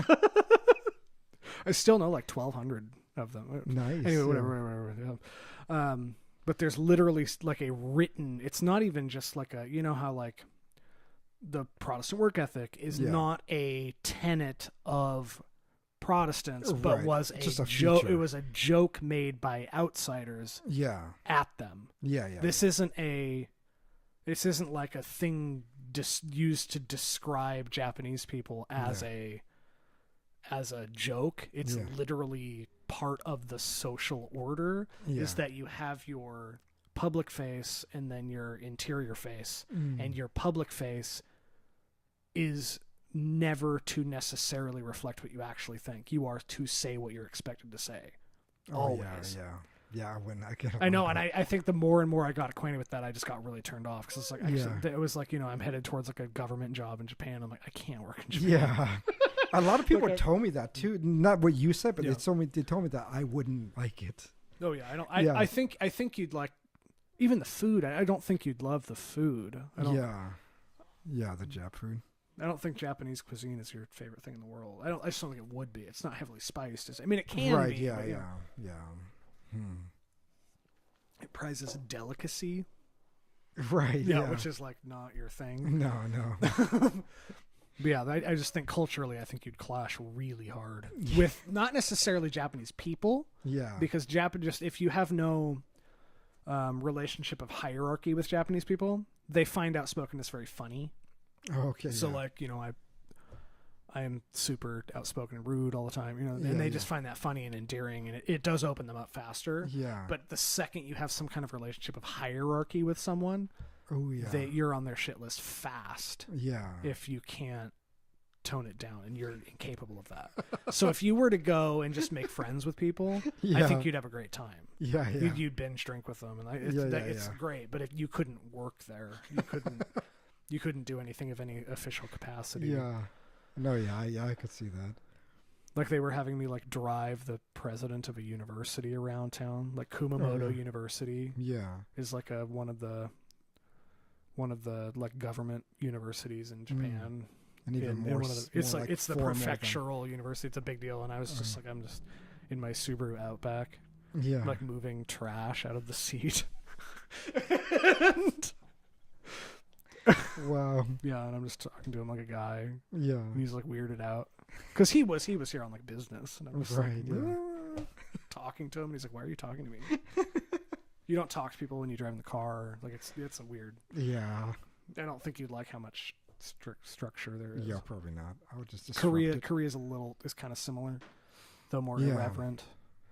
I think you'd like China more than anything else because they're dirty people. They're irreverent people. Are they really? Oh, yeah. You'd like China more than the others. Yeah. The Chinese people I know riff harder. That's interesting, actually. They're dirty people. No, I mean like rude as hell. Oh. I mean, there's a reason that China is preeminent in East Asian culture. Yeah. They're the winners. Yeah. That's why everything is written in Chinese. It's the same thing with like Italians in Europe. Like everything is, they're like the true European. Yeah. In a way. Or at least for the Greco-Roman world. Yeah, they're just the true. The UK area is different, but yeah. Even then, still, I mean, Italians are still true Europeans. The UK isn't even on the mainland. It's an island somewhere. Yeah, they're the wrong thing. They write in the Italians' alphabet. Like, oh, I see what you mean. Yeah. Their churches were owned by the Italians. Rome built the UK. Yeah, they did. Yeah. China's the same way in East Asia. Right, yeah. The same. I don't know about South America. I guess just European. Yeah, just European. Who would win, do you think? Brazil would destroy it. If there was an all-out war in South America, who would win? It could be Brazil. Argentina's pretty good. Well, Brazil has the 8th largest air force in the world. They do. They actually have a better SWAT team than the U.S. does. Oh God, I would not want to get swatted by the Brazilians. So maybe I think the Brazilians would just crush. I know. I think they'd spare the Argentinians. Yeah. Because they have some of the most beautiful cities. And because they have to have some kind of competition in soccer. Yeah. Yeah, so they'll keep... That's the only reason. It's a hierarchy of soccer. They kill the losers. Yeah. It's like Paraguay, like... No, our Argentina and Brazil are based... And Uruguay won 2 World Cups. Uruguay. Those two are the... I hear you saying Paraguay. Paraguay? Paraguay. Yeah. But I would be interested to go to like Santiago in Chile or something. Would be interesting. Yeah. Should do a tour of South America. I know. No, yeah, I want to go visit. When all your kids are out of the house, that you're like 80 years old. Yeah. No, by that time I just rest to die. I'll take you to Peru to die. Yeah.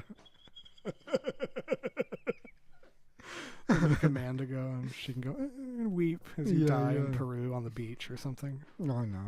I'll just wander off. Nobody sees me. Like a dog. you get up to walk out and Amanda's like, wait. And I'm like, no. Yeah. No, I've been, Amanda, sit down. I've been telling her this, I think, since I was like 18. I was like, if there comes a point where I am just like really, really sick, I'm shitting myself and whatever, I'm just going to leave. Mm-hmm. I'm not going to burden my family for that. I'm just going to go in the woods and just die. I don't know. I find the desire to maintain a very broken, like, existence to keep going bizarre. It's like when you're sick, you have cancer, you have whatever. El cáncer. You're just dying. Just die. Like no. Why? I had to. You know, I call the patient, set up their little appointment. Yeah. And then I have to put all their information and I have to do their medication lists. And he had 8 pages of medications. Yeah. It's like your entire day is taking medications. So I wouldn't take them anymore. Just eat giant burgers. Just enjoy the last. What's the last thing you ate that made you just like your eyes roll back in your head? Has it been a while? Maybe. I'm trying to think if there's anything else since then. Since the Brigadeiros. Yeah. I'll make those again if you guys want them. You know, it would be cool. I think for something sweet, that's definitely true. I don't know if it's true for something savory. I'll make those sometime and bring them out for Sunday, and your kids can have them and stuff. And yeah, those are good. Maybe like 20 at a time. Yes, yeah. Just don't expect a particular young lady to like them. I think she doesn't like me, but she's warming up to me very quickly. It isn't you. She just doesn't like things. No, I know. I'm just telling you. Oh yeah. Like I had a very good interaction with her. On Sunday because she was like sitting next to me and like talking to me, and I was like, "This doesn't happen." Yeah. It's weird because I feel like I'm being like inducted into your clan a bit. Yeah. Because like every time I'm there, another kid is like attacking me when I walk in the door. Like obviously, little mob boss. Like she wants to. She just her goal in life is to kneecap me. But like they're all like increasingly, you know, like the little the Indian twirler. Yes, she comes up and runs up to me now and is like, blank. Good. Yeah, just like I feel like I'm being inducted. But what's when, you know, the bitch sits next to me and she's talking to me like, oh, okay. Yeah. I guess this is it then. But I was like listening to her sing. Yeah. And I was like, holy shit. Yeah. She's very good. No, she is, yeah. I know. And she was like singing for, you know, they were playing cards and stuff. And then you walked away and then and we were just sitting there and I leaned to her and I was like, hey, you're like really good at singing. Yeah. And she was like, what? And I was like, no, like you're like really good. Yeah. And I was telling her I was like telling her like, you're doing these like vibrato, like flutters between in bending into notes and stuff. And she was like, getting like emotional hearing me say this, and I was like, I was telling her, I was like, you are like good, because you know you didn't hear her sing, but the other one is the blonde one. Yeah, she's good also. Yeah, so you just have 2 that are very good. I think the reason why the other one was getting emotional is because the blonde one gets the credit. Was getting more because she like took like actual classes. Okay, because I don't think you need. I know you don't. You don't need it. You don't need it, but I think it's because of that. So she maybe appreciated the recognition. Yes, I was just like, whoa. Yeah. Like I remember I was reacting to it in real time. We were like all drunk. Yeah, I know, gin and tonics and stuff. No, and I'm like, what is that? No, like she's 14 years old. Like the other day, we thought that it was the radio playing when the blonde one was singing, and then it wasn't. And I was like, oh, it's actually just her. Yeah. So they both have this really good. It's a different thing because I've heard blonde sing. She doesn't sing seriously if people are around. I've heard her humming to herself as she walks by. Oh, did you? Like mindlessly. Oh, okay. And I'm like, okay, she's. Yeah. But like when she actually she has sings, to get over that. When she sings like out loud, when she doesn't think people are listening, that's when you kind of hear it. It's like, oh wow, that's actually really good. Mm-hmm. Like it sounds like, you know, it's one of those things that I do like when people can sing well live, and when you hear it, it's like, wow, that's actually really good. Mm-hmm. But yeah, I think they both are really good with it, so I think it's pretty awesome. Because I don't think that. What do I call her, bitch and blonde? Like, what am I supposed to say? Even though she's not a bitch to me anymore. Yeah, I know. Her nickname is Ham. Ham? Yeah. Why? It's bizarre. Okay, you can tell me later. Yeah. But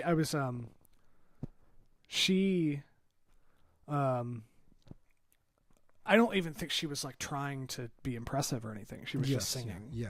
With songs. Yes, yeah. And I'm sitting here listening to it consciously because anytime I hear anybody doing anything musical, I like lock in and like listen to it. Yeah. Because it's my domain or one of my domains. Right. It's like musicianship, and I was just like, whoa. Yeah. And I do think it's very important that if you really, really recognize a talent in somebody, that you tell them that you recognized it. Yeah. So like if Amy cooks something that's like especially good, I like when no one else is around, I like pull her. I'm like, hey, this was awesome. Yeah. And she's like, whoa, really? And I'm like, yes, this is. Yeah. So I did that with. Yeah. Ham. Yeah. So it was cool that I was like having these positive interactions. No, I know. Yeah. No. She loves music. I mean, she listens to it constantly. Well, she's a brown, skinny, hot girl. So yes, yeah. What else does she have? She knows a shit ton of lyrics for like. Oh, she's singing like Paramore, like Riot. Yeah. It's like, this is from like 2007. Yeah.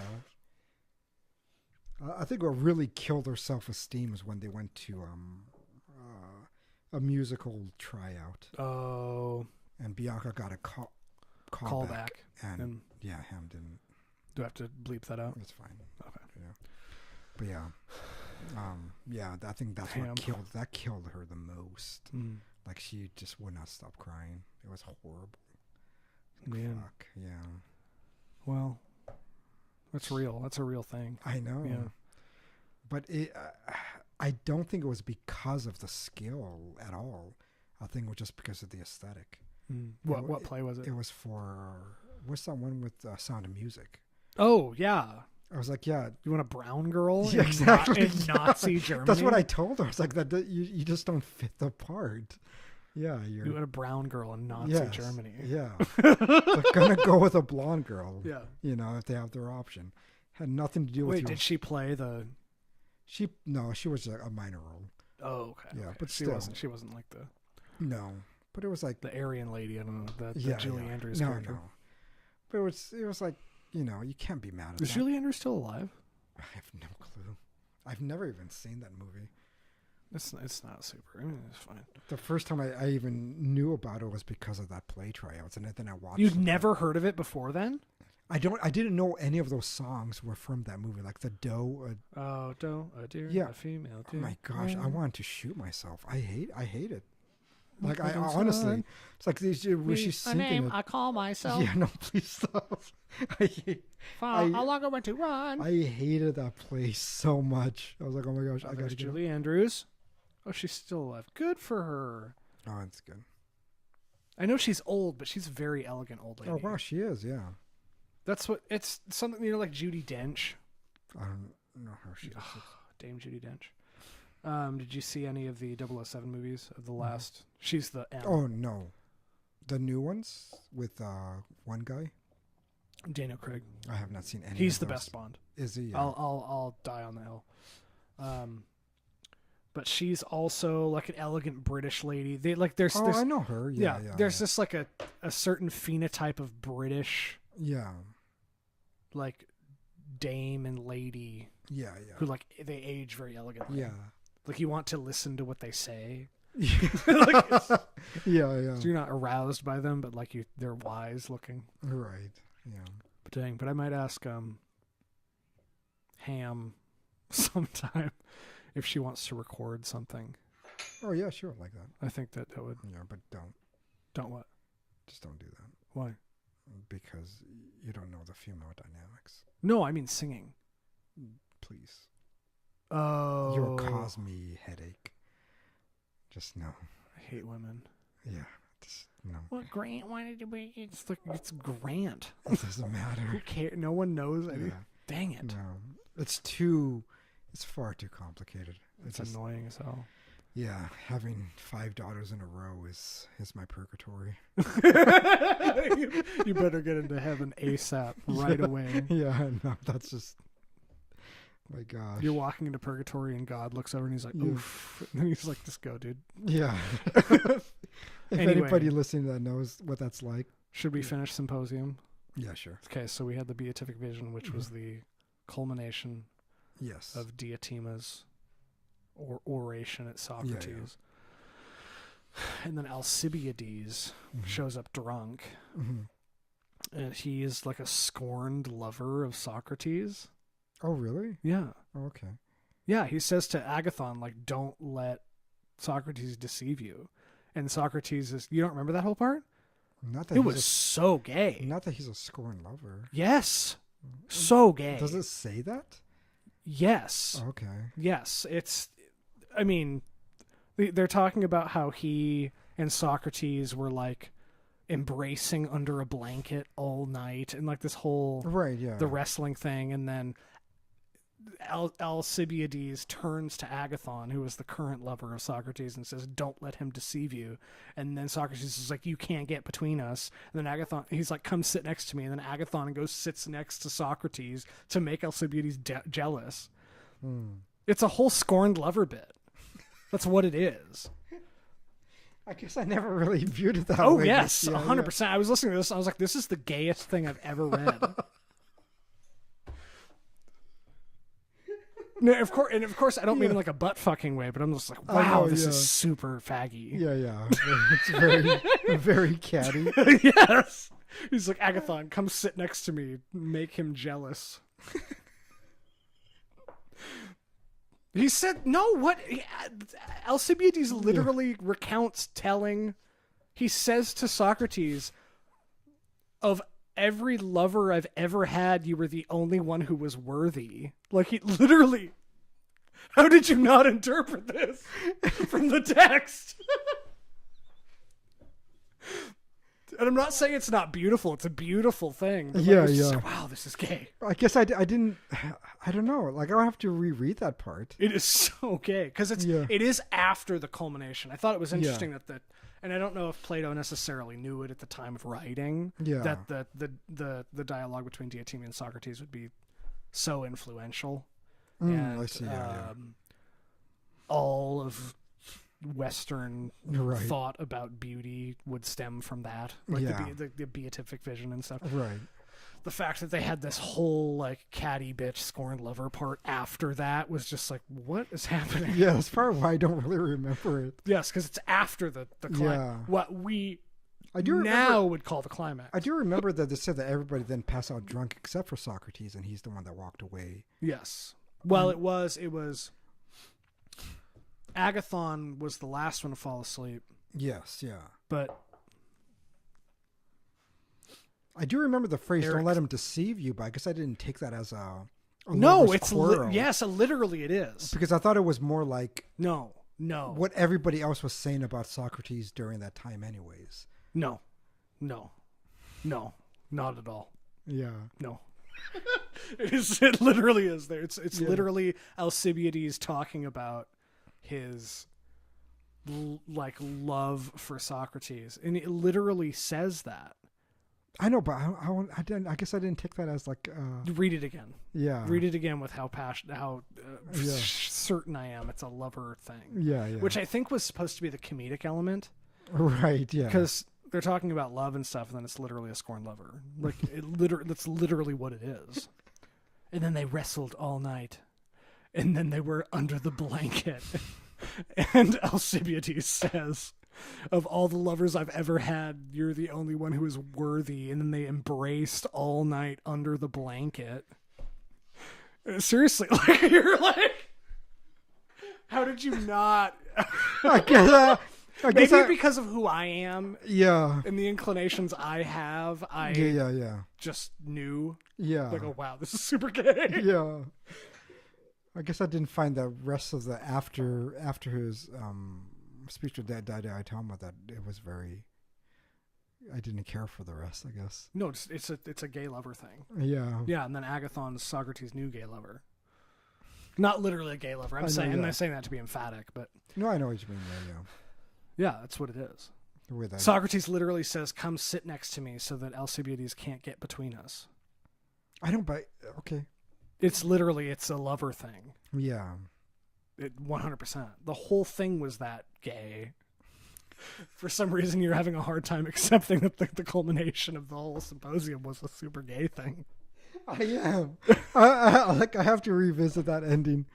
You should. It really is. Yeah. I would be interested to hear your interpretation as to like that it isn't. Yeah. Because it's very obvious to me, like a lover's quarrel thing. Yeah. I'll have to go through because I thought it was pretty explicit. Not like sexually, but like, I thought it was pretty like frank that was what was happening. Was that Alcibiades was giving an oration. Let me look at the Wikipedia. Yeah. Is that okay? Yeah, of course, yeah. Okay, so we're gonna go to symposium. let me see what the and I like Wikipedia because it is a good like consensus thing. Yes, yeah. Historical context, I don't care about that. Synopsis. Alcibiades, a prominent Athenian. All right, so Phaedrus, Socrates, Aristophanes, Agathon, Socrates, Alcibiades upon the scene and late inebriated Alcibiades pays tribute to Socrates like Agathon as a historical person, blah, blah, blah, blah. Finding himself seated on a couch with Socrates and Agathon, Alcibiades exclaims that Socrates again has managed to sit next to the most handsome man in the room. Asks Agathon to protect him from the jealous rage of Alcibiades, asking Alcibiades to forgive him. Comparing Socrates to a statue of Silenus, Alcibiades states that when he hears Socrates speaks, he feels overwhelmed. The words of Socrates are the only ones that have ever upset him so deeply that his soul started to realize that his aristocratic life is virtue.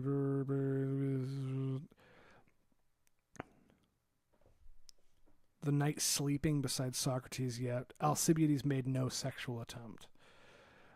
But it's like stated that he didn't. It's like it's very, very like homo. I don't know what word to use that isn't gay because it's not I know. Gay. Yeah. Homoerotic? Yeah, homoerotic. I guess. It's very homoerotic. the whole thing. The whole it's weird to me that you wouldn't just interpret that. Yeah. Because the whole thing is about homoeroticism.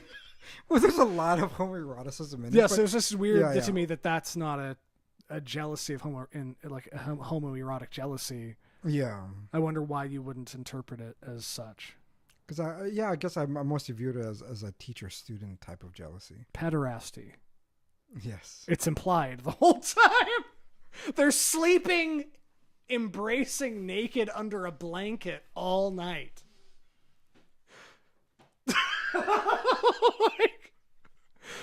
What do you mean? You're like, I don't remember that line. That's what I'm saying. I just don't remember that line. They literally embraced all night under a blanket. Yeah. After he says, no lover I've ever had was as worthy of me as you. You're like, that's a teacher-student relationship. Because I guess Par for the course. I don't remember that line. I haven't read it in years, but still. Yes, it's not one that I. Okay. So you're not unconvinced. You just don't remember that. No, yeah, that's what I'm saying. Yeah, I'm not saying that you're a liar. That's why I said. Because I was like, remember when I said, "Wow, this is really gay," and then like an hour later, I was like, so gay. Yeah. That was what I was talking yeah. about. It's like, wow. He's just funny. That's what really sticks in your head. No, it was the Diotima thing. Yeah, but that one, yeah. It was the Beatific vision, yeah. the culmination of, the categories of love Right, and hierarchy yeah. and stuff. And then that, I was like, whoa. Yeah. I like I said, I just don't remember it, but yeah. That's interesting, It's actually. very clear that that's what's happening. Anyway, do we end on that? Sure. Is that good? Yeah. Anyway, subscribe to the Patreon if you laughed. And we'll talk to you later. Flip the thing. Oh yeah. Bye. And then I'll turn it off. Bye. Ciao.